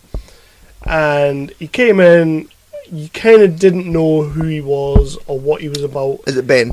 It's Ben Linus from Lost. Yep. Michael Emerson. I thought he would be on your list. As Ben Linus. I was to and froing from putting him number 1 because I absolutely love Michael Emerson. He's a fantastic actor. And as Ben Linus, when he first comes into it, he's so unassuming and you don't really know what's going on with the character. You know he's not right, but you don't know if he's like one of the other survivors or someone who's landed on the island, or if he is genuinely going to be a big bad. Yeah. And then when he, like you say, when season 2 of Buffy kicks in and Angel becomes Angelus and all that, when Ben Linus becomes just Ben, he's a fucking dastardly bastard. And the scene that really like epitomizes that character for me is when the guys from the boat come onto the island and they've got his daughter and shit, I remember that. Yeah, and they've got the gun to her head and he's looking out the window and he's looking directly at his daughter, and he just kind of goes on the radio and he's like, I don't care, kill her. And then they legitimately kill her in front of him and he just doesn't even fucking blink, and it's like, that is a fucking shady bastard. Love Michael Emerson, love Ben Linus. He was nearly my number 1, but I think you'll understand when I tell you who my number 1 is. Okay. Excellently written. Even right through till the end, when sort of in the last series he was a good guy. He was a good guy in the last series. You just weren't sure of his motives. I really can't remember a great deal about. I've only seen it through once. I need to rewatch it. I mean, in the last series, he kind of is a good guy. He's helping the Losties, and he's trying to be good, but he's just too far gone. It's the last series where, like the start of the last series, where, like, is he like an old timer or something? Like he was one of the founders of the island or some shit. Sort of. Yeah. Sort of. Yeah. Yeah. I remember that. And I thought that's actually. I remember thinking that's actually quite fucking interesting. He's awesome. But then they didn't really do anything with that, did they? No, they didn't. To be fair, the last series they were just trying to wind it down, and they were trying not to give you too many more questions, and they were trying to get to the end. Like, I would even say the last couple of series, it was like, we know we're coming to the end now. We've got an end date. We just need to wind this down, make it make sense, and just go for it. And Ben Linus is just so fucking good, and even in that last scene when Jack walks into the church to meet all the rest of the Losties, but before he goes in, is it him or is it Hurley? It might be Hurley. And before Hurley walks into the church, he's talking to Ben, and Ben doesn't want to go in because he genuinely, all the shit he's done, he genuinely doesn't believe that he should be allowed to cross over. So he sits outside the church and he stays there, and it's just so fucking good, man. When you talk about a really well-written bad bastard, he's just, for me, and Michael Emerson is just gorgeous the way he plays that role. He is good, and yeah, he was a good bag. And he was. Yeah. I'll be 100% honest with you. My number 2 and my number 1's a coin toss. 100% it's a coin toss. Any other day, my number 1 would be my number 2. My number 2 would be my number 1. It's just that simple. Fair play. Have you got any honourable mentions before we get to our number 1s? I don't know. I don't. Yeah, well, yeah, I did. Yes. My number 1 honourable mention. I don't know. I didn't want to leave this guy off. Andrew Scott as Moriarty. Nice. I mean, I never even thought of him. Shit. In Sherlock, he was. Yeah. He's the one that he was in my top 3, and I had to drop him for one of the other 2. I genuinely never even thought of him. I got it. phenomenal. Yeah. Talk about a well-written bad guy. You know, even when he was playing like the actor who was playing Moriarty kind of thing, he's brilliant. Andrew Scott's phenomenal. Yes, there's nothing I can say about him. We need to see more of him. We need to see a lot more of him. Yeah, 100%. Yeah. My honourable, I had Teabag. Teabag's good. I like Teabag because he is your worst nightmare. Oh fuck yeah! And your worst nightmare, where something happens, you know, you fucking punch a guy and he breaks his neck on the fucking fall, and you get locked up. Beside Teabag. Teabag is any guy's worst nightmare. Going to prison. Oh yeah. You know, we've all had that, like fucking. We've all been at prison. We've all had nightmares like. You were going to say we've all been with a Teabag. But you know, he's any guy's, like, some shit happens and you get locked up and you go to prison, and fucking Teabag is any guy's worst nightmare. Yeah. And you know, I think he came into it in like episode 2 or 3 or something. Yeah, very early on. And he's just a hideous character, but he's played so well. Again, it's 100% down to Robert Nepper. He's a fucking phenomenal actor. Yeah. Even the short stint he did on Chicago Fire, when he played the arsonist, like he was on that, and then he was on PD. Like, he's just so bloody good. Yeah, I mean, well, as we've covered it a few times, Prison Break should end after maybe season 2. Maybe season 2. I'd give it season 2. Yeah, but I mean, Teabag was one of the highlights of the show, but for season 1, for all the wrong reasons. Yeah. He's just a hideous character, and he's everybody's worst nightmare. Oh God, yeah. I love him. He's great. Yeah, awesome bad guy. That was my honourable mention. Nice. That is one that never really cropped in my head, because I think I genuinely just love Teabag. Like, I don't really see him as a villain. He is a villain, but I just love the guy. But it's like, again, it's your worst nightmare. Yeah. Did you ever see his episode of Breakout Kings? No. Breakout Kings was a TV show that was made by the same people that made Prison Break. Right. But the concept of that show was that they had 2 cops, and one of them was like, I'll do anything I have to, like, I'm rough and ready copper, and the other one was like, by the book cop.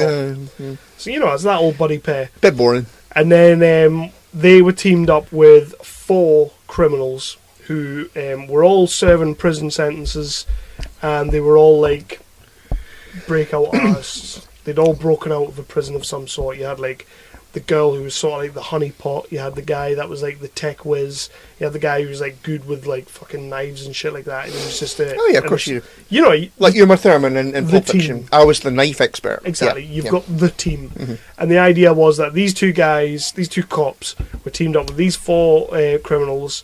And for every person that escaped prison that they helped catch, they shaved a month off their sentence. That was the premise of the show. It's kind of like Suicide Squad, kind of. Sort of. Yeah. Me and Lindsay started watching it, and then 4 episodes in, the episode starts at Fox River.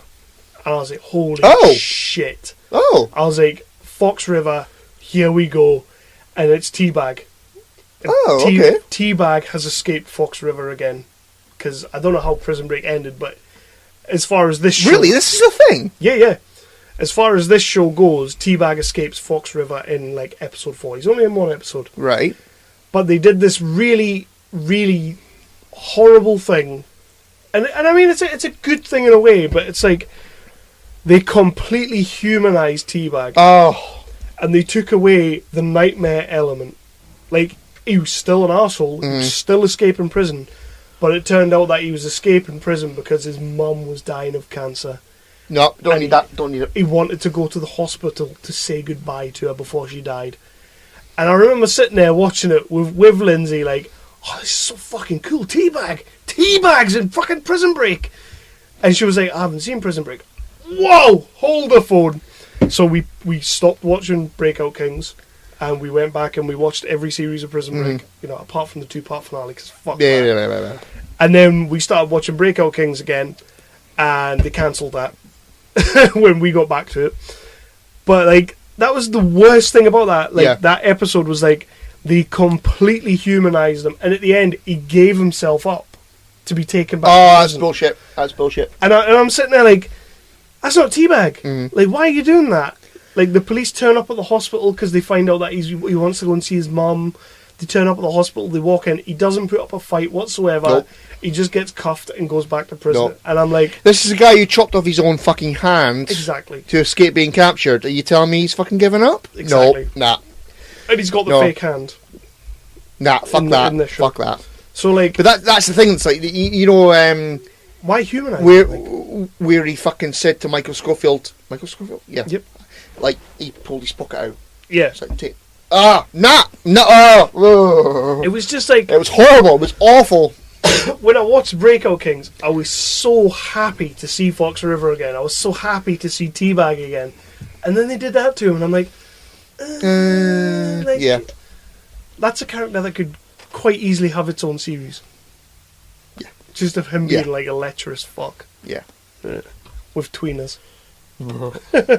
So, what is your number one then? My number one is the best villain, or the best TV villain of all time.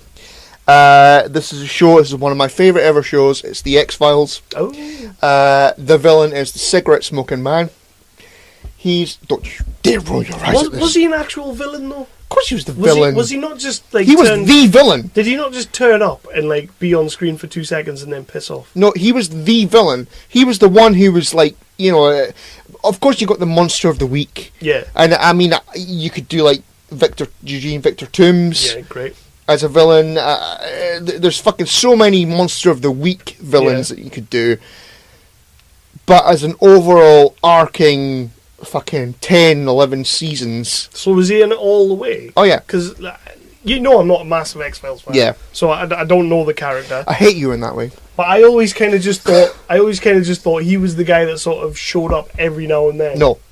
Season 1 and season 2, he like showed up every now and then. And he was like sort of sat in the corner like going... Yeah. That was my cigarette smoking impression. Because I've never smoked a fag in my life. What? No. But he was like a sort of integral part of the big like plot. The big alien plan and all that kind of thing. And he was, spoilers. It turns out he's Mulder's father. What? I know. I think he actually did. Right, that was one of the things I have been watching that I left off the list. I watched the new season of The X-Files. Is this the one without her? No, with her. With her. Her last. But she's leaving. She's left. She's done. She's done. done. And after this season, I do not blame her. There were a few good episodes. There were a few really good episodes. One in particular that I can't remember. That helps. But leave it. Yeah. I never thought I'd say that about the X-Files because I was really excited that they were doing another series. I always thought it had another movie in it, although not after I Want to Believe. I'm surprised that's not in 0%ers actually. It's terrible. Might be. It's terrible. It might be. Billy Connolly is the big bad. Billy Connolly. Is he doing anything now apart from the Thunderball adverts? Well, no, he's got Thunderball. He's not doing very well. Is he not? No. Is he close to being dead? Yeah. Oh man. Yeah. Next year. He what? Leave it till next year. We just lost Dale. Oh, okay. I can't lose. Oh no, not Billy Connolly. Not Billy Connolly. But he's not doing very well. Oh, I think it's the Parkinson's he's got. Oh. I think he's not doing very well. He brought out I think it was last year actually. He brought out a new stand-up DVD, and I bought it for my dad, who's a massive Billy Connolly fan, and took the DVD over to my mum and dad's to watch it. A few drinks and a bit crack and all that, and there were still funny moments in it, but it was actually quite upsetting because he'd obviously done something to his arm so it wouldn't be shaking, and his arm was just basically dead. Ooh. He's one of his, I can't remember which arm, but his arm was basically dead, and so he was like, his arm was limp, and it was actually more upsetting than funny. That's a shame. So that was a waste of £10. So, but yeah, cigarette smoking man. that's just shit. You can't be saying stuff like that. Right, so cigarette smoking man. But yeah, he was the big bad of the X-Files. He was the one behind all of the shit that was going on. You know, throughout the entire series, basically, he was there. Did he kidnap Mulder's sister? Yes, he did. Wanker. Yes, he did. Did he? See, I know stuff about X-Files. Do you? Yes, I know that Mulder's sister was kidnapped. Mm-hmm. That pretty much said in episode 1. Yep. Mm-hmm. At least I know that. Is that as far as you got? Yep. How can you not have liked the X-Files? It just wasn't my bag. Why? I was like an Erie, Indiana fan. Oh, do you want it? Erie, Indiana. Do you want it? It was like a kid's version of the X-Files. Oh dear. I know. I suppose you are 4 years younger than me. 14 years younger than you. 4. So, yeah, cigarette smoking man. Yeah. William B. Davis. He's great. I had a feeling he was going to be on the list. It's a shame about the last season. I don't really... I read things online about the send-off for Scully. It's bollocks. She's pregnant. That's it. That's how it ends. She's not supposed to have kids anymore. With an alien. With Mulder's bairn. Oh, fuck that shit. Like, that's how they end it. That's how they end it. Is his bairn an alien? An alien. Yes, he is an alien. He's a big fat alien. Yes, gentle listeners, Kevin and I are quite drunk right now. Right, okay, so what's your number? You fucking are. What's your number? We're only 2 hours and a half in. Mm-hmm. Go! My number one is, I mean, this one says itself. Mm-hmm. The TV show is about a serial killer that I absolutely love. Dexter is one of my favourite shows ever, and season 4, The Trinity Killer. Nice, John Lithgow. Nice. You want to talk about a well-written bad guy? You want to talk about just superb dialogue, superbly delivered, and you want to talk about someone who, up until John Lithgow was in Dexter, Third Rock, I'd seen him in Third Rock, so I'd seen him doing comedies and Santa Claus the movie. Santa Claus the movie. Mm-hmm. I had never actually hurt my back then. I'd never seen John Lithgow play a role like this and I haven't seen him play one like this Cliffhanger. since. Cliffhanger. But fucking talk about ham. Yeah. But yeah, fucking right, man. But Dexter season 4, it's the best season of Dexter. Oh, absolutely. It ends so fucking good. Was it was season 5 with I think it was Johnny Lee Miller. Yeah, Johnny Lee Miller. Yeah. Which no. Honestly, talk about going from a height to and then it kind of didn't really recover, did it? No, it never really got there. Yeah. But the last scene of season 4, even though John Lithgow's not in it, when Dexter has caught John Lithgow, and you think to yourself, yes, Dexter's won again, Dexter's done what he needed to do, and then he goes home, Harrison's in a pool of blood on the floor, and Julie Benz is in the fucking bath with the blood all over, and it's just like it fucking blew my mind the first time I watched it. Like, how Dexter could catch the killer, or catch, I suppose he was the killer, catch the guy he was up against, and still be bested. Yeah. In such a fucking disgusting way. Imagine they left it there. Like, there was no way in hell that was going to happen, because it was fucking popular as hell. Yeah. But, like, you know, they've explained what happened to Dexter and how Dexter was found by Harry. Yeah, Harry, in the trailer and the blood. That they've completed the circle, so now you've got Harrison. Yeah, they could have easily done it. Could have easily left it there, and we'd have had 4. I mean, season 1 was very soap opera and drama. Yeah, it had its moments. I don't Again, really same as like your Buffy and your Yeah, Arrow. yeah. It was finding its feet. I don't really think till about halfway through season 2 they knew what they had.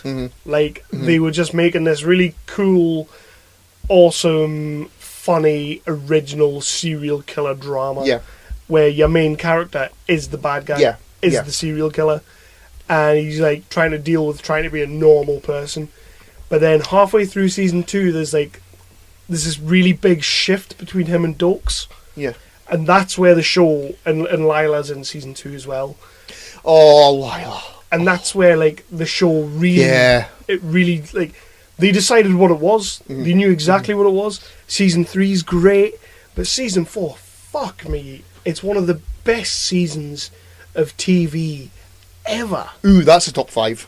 Oh, yeah, well... Oh. We could do that. That's a top 5. It would be like Sopranos 1, 2, 3, and 4. 5. But, yeah, season 4, John Lithgow, and that scene where John Lithgow realizes who Dexter is, goes into the Miami-Dade, and he kind of just walks up to him, and he's got the badge on, Dexter Morgan. He's like, "Hello, Dexter Morgan."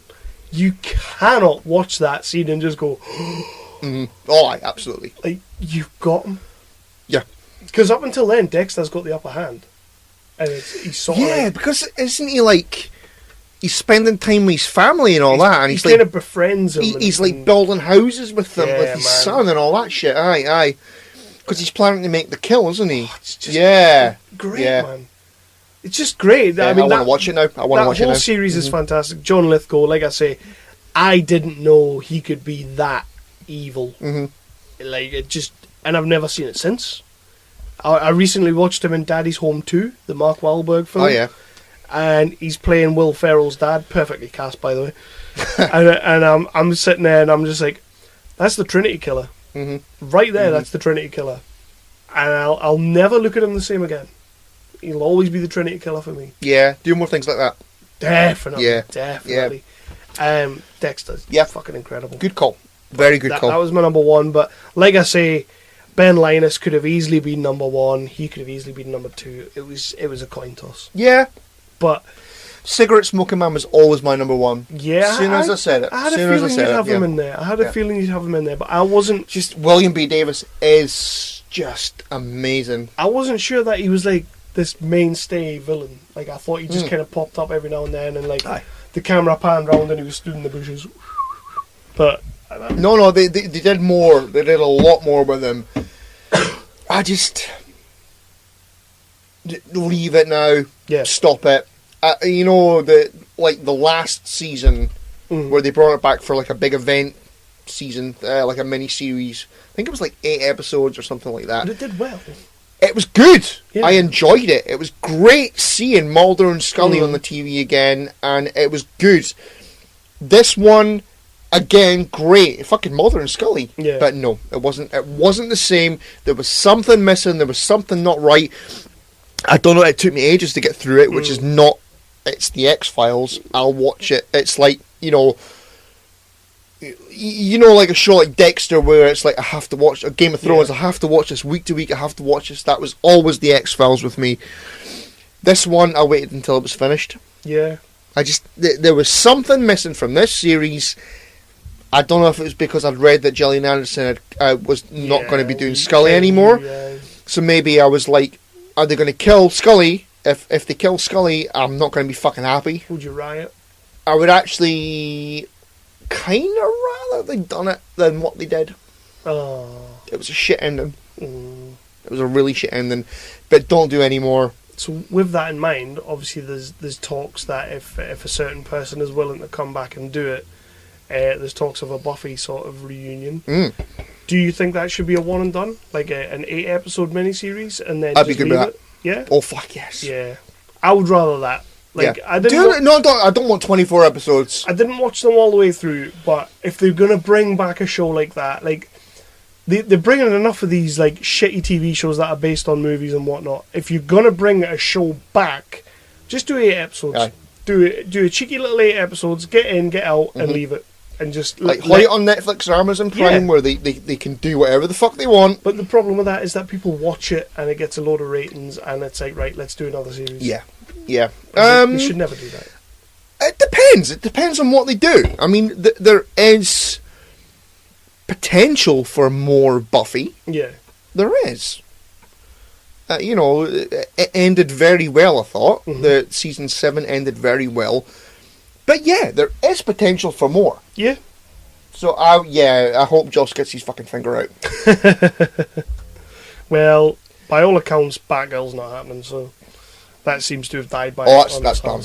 He's done with DC after fucking... Well, he got fucked over, didn't he? I don't blame him. Pretty much. So, yeah. Episode 105. That's it. We're back to fucking normal now. We are. I don't know what's... Like, for everyone out there who is enjoying the Road to Infinity Wars, I don't know what's going to happen with that. Well, we're seeing... I mean, tomorrow is Infinity War. Yeah. It got away from us. We've both been poorly. Kev more than me. As you've heard. Yeah. You don't like to talk about it, though. You don't like to I keep it talk to myself. I can tell you don't like to myself. talk about it. You don't like to talk about it. Nobody likes to talk about being ill. No, never that. But it kind of got away from us, and we had planned. We were going to speak to Jock and Nerd about Spidey and all that kind of thing. But so for anybody who was looking forward to hearing it, we apologise. But I mean, we hope you enjoy Infinity War. We will do a review of Infinity War. Massive story. But I mean, I don't see us having time next week. No. It's Thursday today. It's going to be Friday now in a minute. We're not going to have time to record fucking what are we up to? Episodes. Guardians 2, Spidey, Ragnarok, Black Panther. Before next Friday. No, it's not going to happen. So we gave it a go. It was one of my silly ideas at 4 a.m. and we gave it a go. Yeah, next time you do that, I'm going to slap you in the fucking tits. I don't know. I've got some. I know you do. But why don't we get this back to normal? Yeah. Our therapy, because I've gone to fuck. You have become a piping hot mess. I have become a piping hot mess. I noticed that on Saturday night. It's upsetting. Did you? I did, yeah. You were a piping hot mess. Oh, for YouTube and that. Yeah. So, we're back to normal. Regular schmegular is going to be coming at you. We've got a lot of indie talks lined up that hopefully we'll start being able to bash through now that we're not doing the Road to Infinity War. And it was a big commitment. No, man, let's just fucking keep it moving. Let's keep it moving. Let's get those numbers up again. Yeah. Because ever since we started Road to Infinity Wars, we've done 3 numbered episodes since January. And again, your fault. Fuck you. It was your fault. But awesome. This has been great. Really glad to be back to normal, and hope you're still enjoying the show. And keep tuning in, because we got a shit ton more coming. Oh yeah, boy. Yeah. And this is going to be like a 3-hour episode. It'll be fine. That's not good. It'll be fine. Okay, so send out RSS. Say goodbye. Goodbye.